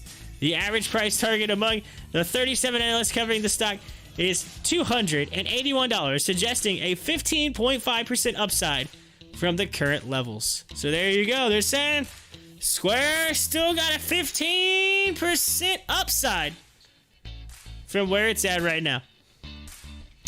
Keep that in mind. Nice. So you get almost doubled your money in 1 year. Almost doubled your money on Square.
Ooh, SGOC taking a dip. Looks like it's starting to take a little bit of a sell-off on it all of a sudden. Look at it hit pretty hard. Bam! Coming down. Under 100% now on SGOC, making MDIA the big stock to watch now. MDIA is currently, look at it, it's up almost 200% on MediaCo. Look at it, just started, continue moving up, and then SGOC just started taking a dive. Started going down. Of course, if we look at it on the 1 hour chart, you can see that it's just been moving down ever since it hit that high, just kind of trickling down there. But it's still on a nice ascent. I mean, it's the 15 still pointing upward, but it's not this. Look at this. Look at MDIA on the massive. Oh, it's parabolic right there. Bam, gone.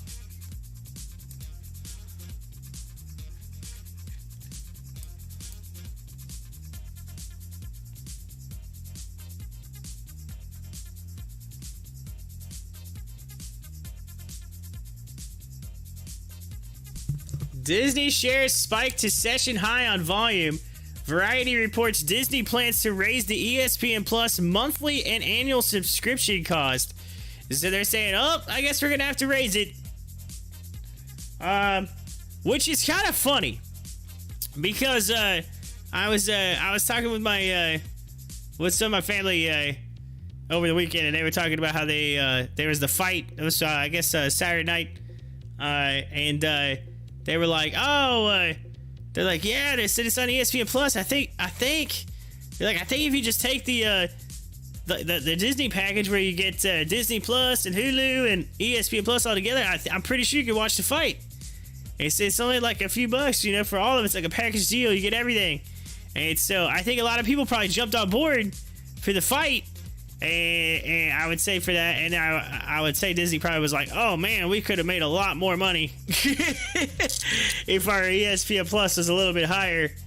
And so, you know, that's the thing, which I thought for a while there, I was like, man, I'm surprised that they are giving all three of them together as a deal, because when those fights happen, that's typically like a premium thing, unless you had to pay an extra premium. I really don't know. I didn't look into it, so I don't know what the cost was of that, but I do know that you could get all three, ESPN Plus, you could get Hulu and Disney Plus for a very reasonable price, versus paying for each one separately. MediaCo spiking up again, starting to continue up. It's at $13. Look at it. It opened at $4.20 and it's at $13 on MediaCo. Man, cruising 200%. Taking over today. And a power hour, getting one. Having one heck of a power hour so far. STFC is still at 192. Again, that was the big pump this morning that just pumped up and it just kind of set flat for the rest of the day. And then we have a few others, so we'll continue. We'll get you the full update here at 41 minutes. We have 41 minutes left in the market, and we'll get you updated on the how each one of these big runners finished the day. Coming up.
Alright, so SafeMoon posted something that I thought was really interesting, and I think this is a great way to look at what they call tokenomics, and a lot of your deflationary tokens all go by a similar concept here, and this is probably the easiest way to understand the tokenomics of a deflationary token. All right, so I gotta give SafeMoon some credit because this is a pretty creative way of looking at it. All right, this right here, they put holding is rewarding. Okay, and so basically, what they're basically saying is this is where you're at. This bottom part is you. The top part is how much is in the how many basically SafeMoon or FEG or whatever it is, you know, how many are out there are at the top, right? This is the overall supply and demand, so to speak. All right, this is the supply up here. All right, and so here's what's gonna happen, right? You start out, you might not have a lot, but you're slowly getting some dripped in, right? And then by holding, if you don't sell, they're just gonna keep giving you a little bit and a little bit, a little bit as rewards for holding on. And what happens is there's only so much supply. And so as that supply starts to kind of filter into you, you know, up here, what happens when there's no supply? Demand increases. Now look, here you are with this big giant amount, right? Because you didn't sell, right? You didn't sell, so you got this big giant amount. And so then when the demand comes, you're the big fish. So this is like the best way to look at it. Genius. Good way. I really like what SafeMoon did there with that post. I think that's solid. And so I'm definitely gonna quote and retweet and quote that out because I think that's awesome. So for those of you who might have been having trouble understanding the deflationary token and how you earn and how you can gain, right? And so here's another thing. So as I pull this up here, remember too, the more you have, and then like I said, as the price goes up, you're gonna be that big dog with a bunch. You're gonna make more money because the price is gonna go up. It just takes time.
Yo, Joey! Welcome back. I'm sorry, I just had a chance to see you there. I was in the middle of putting out a pretty sweet tweet. I can't even talk. Sweet tweet.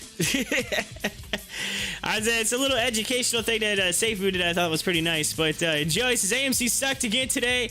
It needs to go back up. Well, Joey, I don't think you got a chance to see this earlier. But let me show you something cool, all right? If you haven't had a chance to see this. I'm gonna go right here. I'm gonna pull up AMC. It's gonna go full screen. And then I'm gonna go to the day chart. And I'm gonna zoom out a little bit so that you can see that AMC is in this little bit of this right here, okay? So we got this nice level support right there. You got this bam, bam. You know what usually happens when you go bam, bam, thank you, ma'am, and then it ends up coming back up here. So I'm looking for it to just go off of this support level as this trickles in, and I think you're going to see another run at it. And so that was even mentioned today in one of the articles they talked about it. It said, is AMC setting up for another big run? It looks like it. All the bulls have to do is keep it above this line right here. They said $40, but I'm putting it at $37.38. That looks a little more solid to me. But anything above that level, they've done. They would it'd be solid. It would be solid. Anything above that level is forcing the bears to have to run, and so we just need to get them to bounce off of that, go back up here, and again, right up here at the top is where it's at. Right, that $62 mark, $63 mark is where we where the top is as of right now. If we could bypass that, we get that little up to 70 something and make somebody there. But Joey says AMC, HOFV, Wise Key, and Mar, but all of us, stop the blood. Stop the bleeding. I know, it's a bloodbath. And look at the crypto market. It was half green, half red, and then it just went all red all of a sudden. Everything just kind of started coming down today. It's a Monday right now. Monday. But hey, even though, Joey, the market is and today's kind of bleh, I have something to look forward to today. All right? We start football back tonight. I start coaching again. That's right. This week, conditioning week, it's heat acclimation. It's practice tonight. The first practice. I'm excited. Bam, bam. Football. Yeah. Oh, yeah. I love it. That's like my, as I said, my wife hates it. I talk about football all the time, but, yeah. It's like 4 to 5 months out of the year that I coach, and it's fun. It's fun. Y'all get to hear all my football stories now.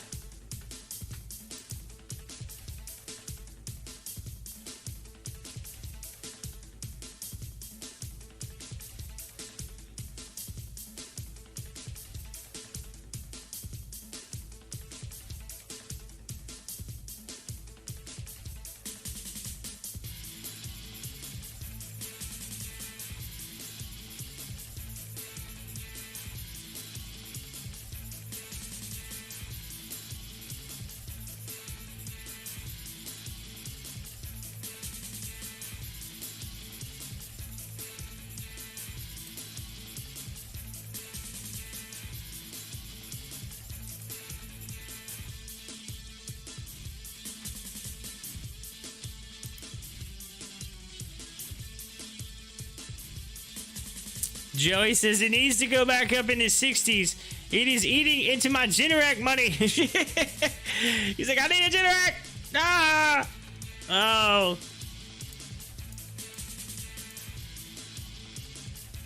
Well, you know what you need to do, Joey? You need to hit up the auctions, man. Auctions. You might find one at like a deal. I used one, but hey.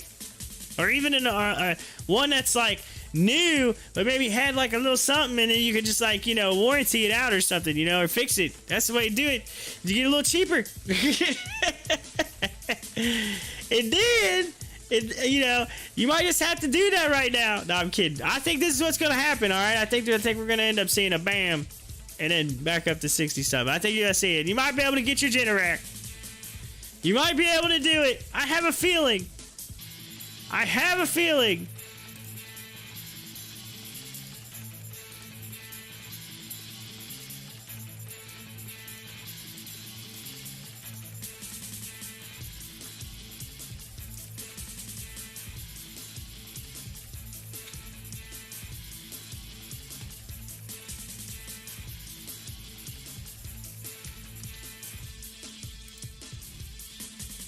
Man, look at Media go! Holy smokes! 260%! Man! This thing opened at 420. Look at this. Cruising! This is where you should have got your Generac. Right here. It was on the screen for you there, Joey. Tell those boys to use their allowance money and buy some AMC. There you go. There you go. I'll tell them, I say, hey, y'all need to invest in AMC. And they're like, coach, yeah, what's invest? They're like, is that mean I gotta wear a vest? And I'm like, no, I didn't say you were in a vest. I said invest. And then the next kid will be like, who's in a vest? I'm like, I wasn't talking to you. That's exactly what happens when you're talking to. You have to remember. So the kids that I coach this year, they're 8-year-olds, right? So they're like, I've been with them since they're 5 and 6, so I know what to expect, right? I know the sometimes you talk to them, they just look at you, and you're like, did you not hear what I said? Like, there's a one ear and out the other. Like, it's kids. You gotta explain it sometimes. And sometimes they ask you questions. It just blows your mind, and you're just like, what in the world would make you think of that?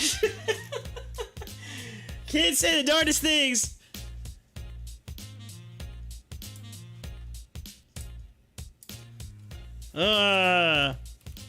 Jerry says, oh, I'm getting a Generac either way. It would just help my wife to stay off my case about it. Yeah, there you go. There you go.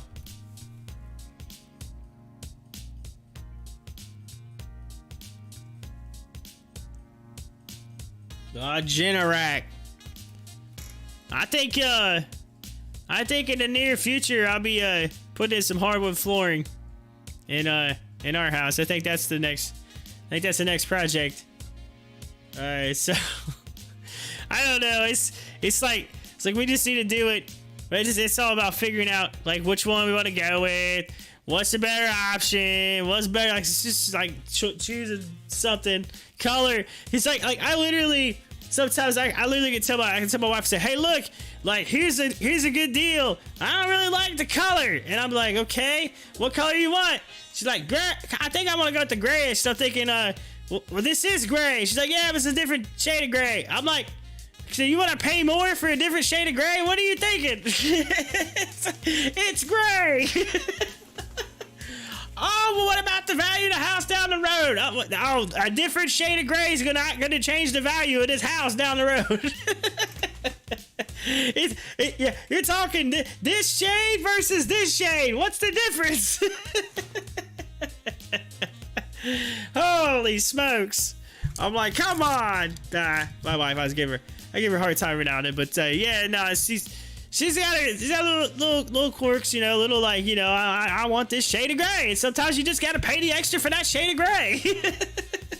You just have to do it. You gotta suck it up, That's what I feel your pain, Joey.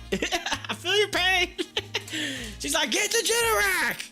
You're like, I'm trying. AMC. I'm only getting free popcorn right now. All right, hold on. I need free popcorn and my tendies. That's what you gotta tell her.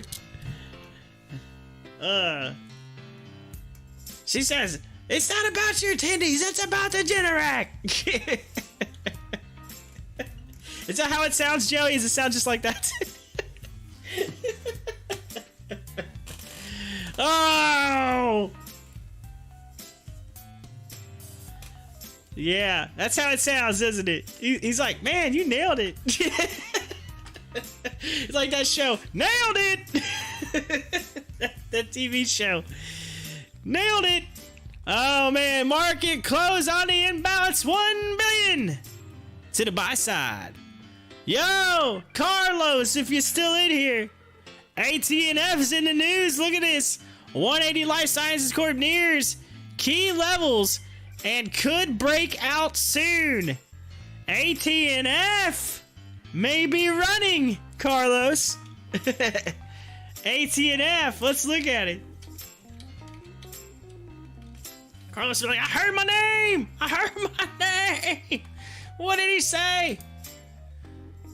Oh, look at that. It's setting up. Setting up for a breakout. Look at this thing. This looks just like Virgin Galactic when it took off, like Richard Branson yesterday. He took off in the ship into Unity.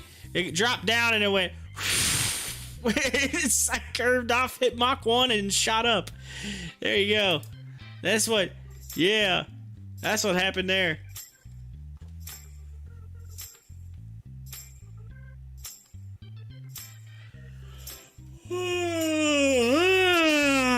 Wake up!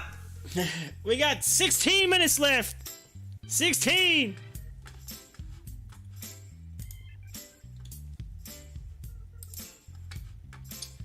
All right.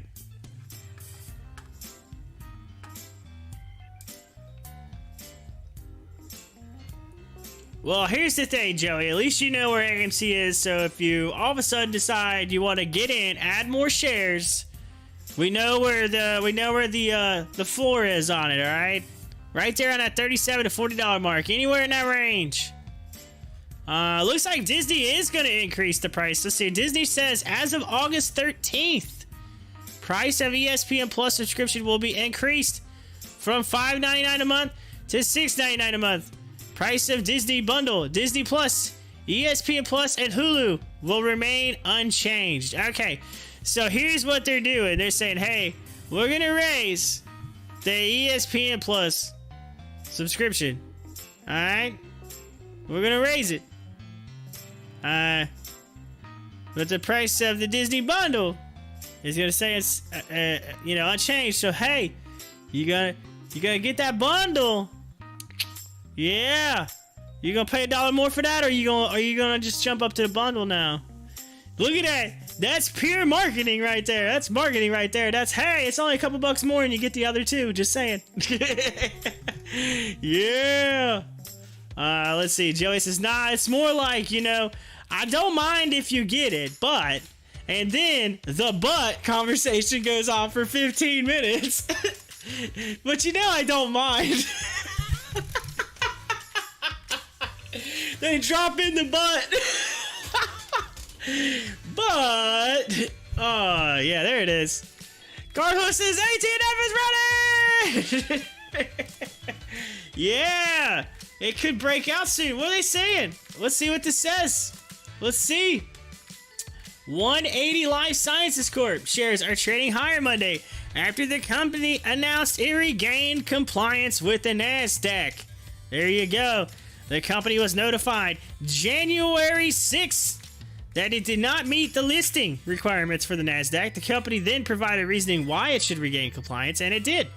180 Life Sciences was up 10.9% at $10.92 last check on Monday afternoon. And so there you go. And it's got a little bit of some analysis there showing similar to what I got up on my screen. Similar line, right around that $11, $12 mark. Right there. And it's got an ascending level of support. And so they're expecting it to explode, which it could. I'll draw it for you, Carlos. We're going to go to the daily chart. We're going to go to the daily. We're going to go to the single on AT&F right now. We got 13 minutes so I can do this. Actually, I need to pull off some of this old... oh, wait, no, that's GameStop. Hey, what happened here? AT&F, you come back here. I knew it didn't look, something didn't look right. Yeah, okay. So, I had pretty much the line set, which is right, more about right there. So I just had to adjust it a little bit. And then, which is right here, I'm gonna show you. I'm gonna show you right here. You're gonna love this. Carlos is getting excited. Oh, wait, hold on. Right, I didn't mean that. No. There you go, Carlos. Are you excited yet, Carlos? Look at that, Carlos. So here you go. Maybe a pullback. And get it in right here. At that 9 something. And then ride that bad boy up over 12. To 13. That's over. There you go. Ladies and gentlemen. We have found a trend on ATNF. And Carlos is dancing. Carlos is dancing right now. Carlos said, yeah, I like it. Yeah. There you go. Alright, Joey says, nah, I'm doubling down. I did that on HOFV 2 months ago and I'm still sitting on that. He says, no, I'm not doubling down. I'm sorry. And I'm still sitting on that. I'm not doubling down. Yeah, I hear you. I hear you.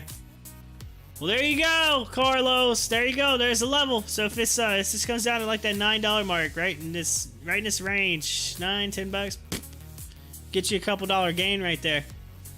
Of course, we should have got it right down here is where we should have got it at, right here. Bam. 358. They rode that bad boy all the way. All the way. Where was that? What date was that?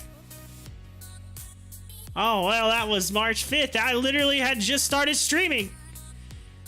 If I would have just bought ATNF when I first started streaming and just held it on. Just held it. I could even made it right there and just took the profit right there. But hey. I could have hodled it. And look how much I would have made. Woulda, coulda, shoulda. Alright, let's go to the GameStop. And, 1 minute chart. Let's go to AMC. We'll go to ATNF.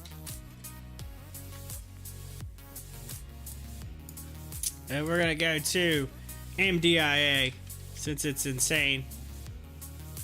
It's insane in the membrane. Look at that thing. $15. Holy nice, Batman! We're less than 2 minutes to go. Less than 2 minutes. Is this thing gonna hold strong going in the after hours? Or are they gonna take a dip right here and sell it off, take profit right for the end here?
Oh, $16 on MDIA.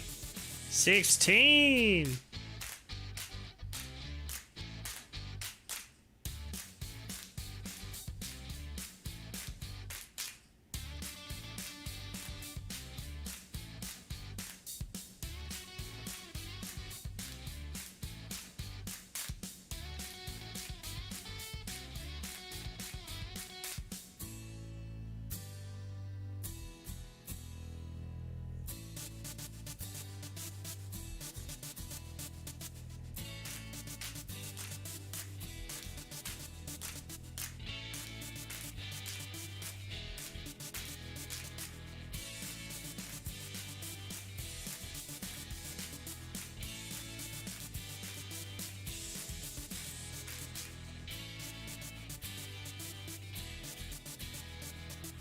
Shut up and sit down.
Shut up and sit down.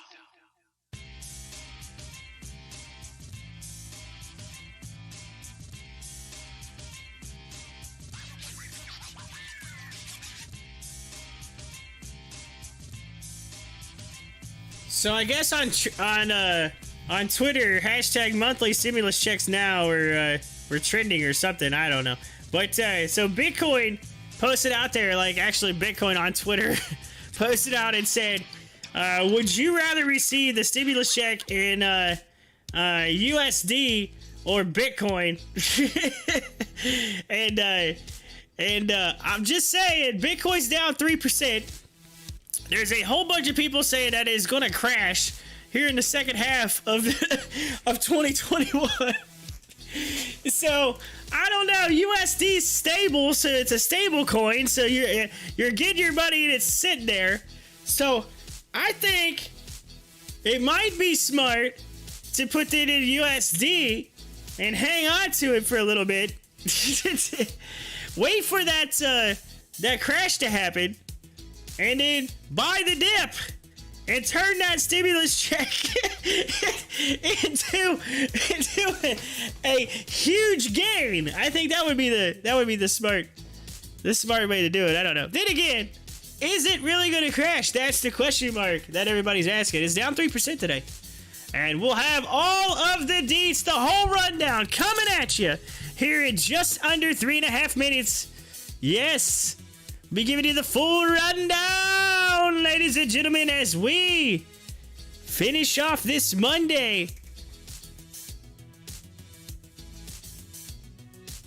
This Monday in the market. Right now we're watching MediaCo Holding Incorporated, MDIA. Huge. So close to 300%. I mean, it's 283 right now. This thing is crazy.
All right, we are at a minute and a half.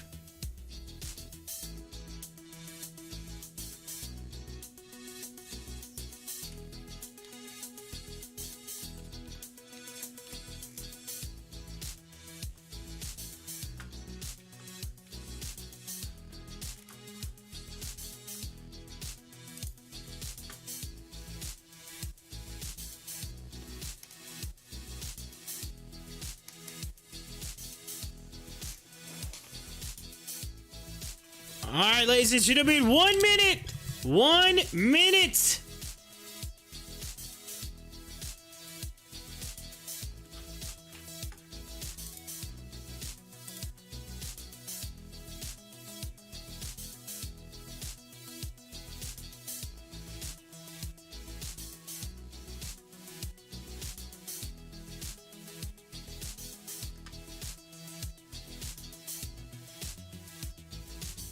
Thirty seconds. 30 seconds.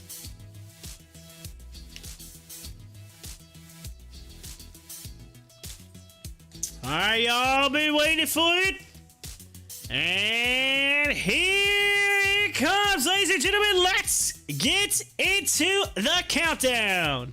And 10, 9, 8, 7, 6, 5, 4, 3, 2, 1. Ding, ding, ding, ding, ding. Ring that closing bell, ladies and gentlemen. And that brings us to 4 o'clock and the end of the day so far today and the close of the market on this Monday, July 12th, 2021. AMC closing out today at a minus, so down 8.12%, all the way down to $42.44 on volume of 61.15 million.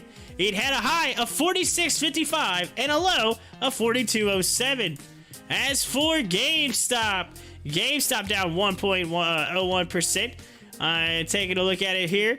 $189.30 on 1.57 million in volume, with a high of 197 and a low of 187. So it's just kind of hung out right there towards this low at the end of the day. Oh, AT&F, we were talking about it. It was running. Yes, it was running. And it's running into a nice setup. And I think it's going to end up doing really, really well. I think we're going to see that $11 to $12 mark coming here real soon on AT&F. It's up 9.75%, $10.81. Rebecca's back, by the way. Rebecca, hey, welcome back. Was it MDIA at like $4? Yes, and that's what I was about to get to. It's at 17 is what it closed at. It closed at 17, 311.62%, and it is, ladies and gentlemen, the big dog daddy of the day. It opened up at 420, and if you look at the previous close, it was 413. It had 82.46 million volume, hit a high of 1740 actually, before closing at 17 bucks. And a low, again, 420 was the low. It opened and it just went. It just kept going. There you go. On Mediaco, MDIA. Boom, boom, boom. As for the rest of the market, we got BlackBerry. Let's take a look at BlackBerry. BlackBerry went down 4.5% today. Cost was down 0.19%. HOFV went down almost 9%. DLPN down 1.73. CIDM down 3.97. CSCW down 3.29. And then WiseKey down 1.67. So, I mean, everything just seemed to go down, down, down. COINBASE was down 2.45%. Tesla actually went up 4.38%. So Tesla had a decent okay day.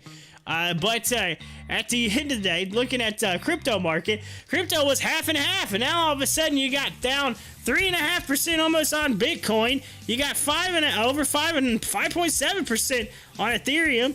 You got almost 1% on Litecoin, almost 5% on Doge, almost 4% on BNB, 2% on Hex, and then Shiba Inu at 5.89 right now. And so, not looking too good in the crypto market, ladies and gentlemen. Not looking too hot. But Hey, again, big session movers, MDIA, we had it, STFC, SGOC, and WORX. We're all above 50% today. As for your top 4 at 4, let's hit the refresh button. All right, number 4. Still number 4. It was number 4 earlier. Virgin Galactic SPCE down 17.42% according to Stocktwits, even after Sir Richard Branson touched the sky last night, went up to space and back down. Yesterday morning, I'm sorry. So there you go. And then number 3 was CRTD, incorporated. It's 32.22%. Number 2, MDIA. We just talked about a media code. Big 300% gainer today. And then number 1, Clover Health, CLOV, getting the number 1 spot at 4.32% gain today, according to Stocktwits. Bam, bam, ladies and gentlemen, and that brings us to the end of the day. And Rebecca, I agree with why can't HOFV do this. It can. It just hasn't done it yet. It's gonna happen. It's gonna happen, Rebecca. I'm telling you, I'm feeling it. I got the feeling. It's gonna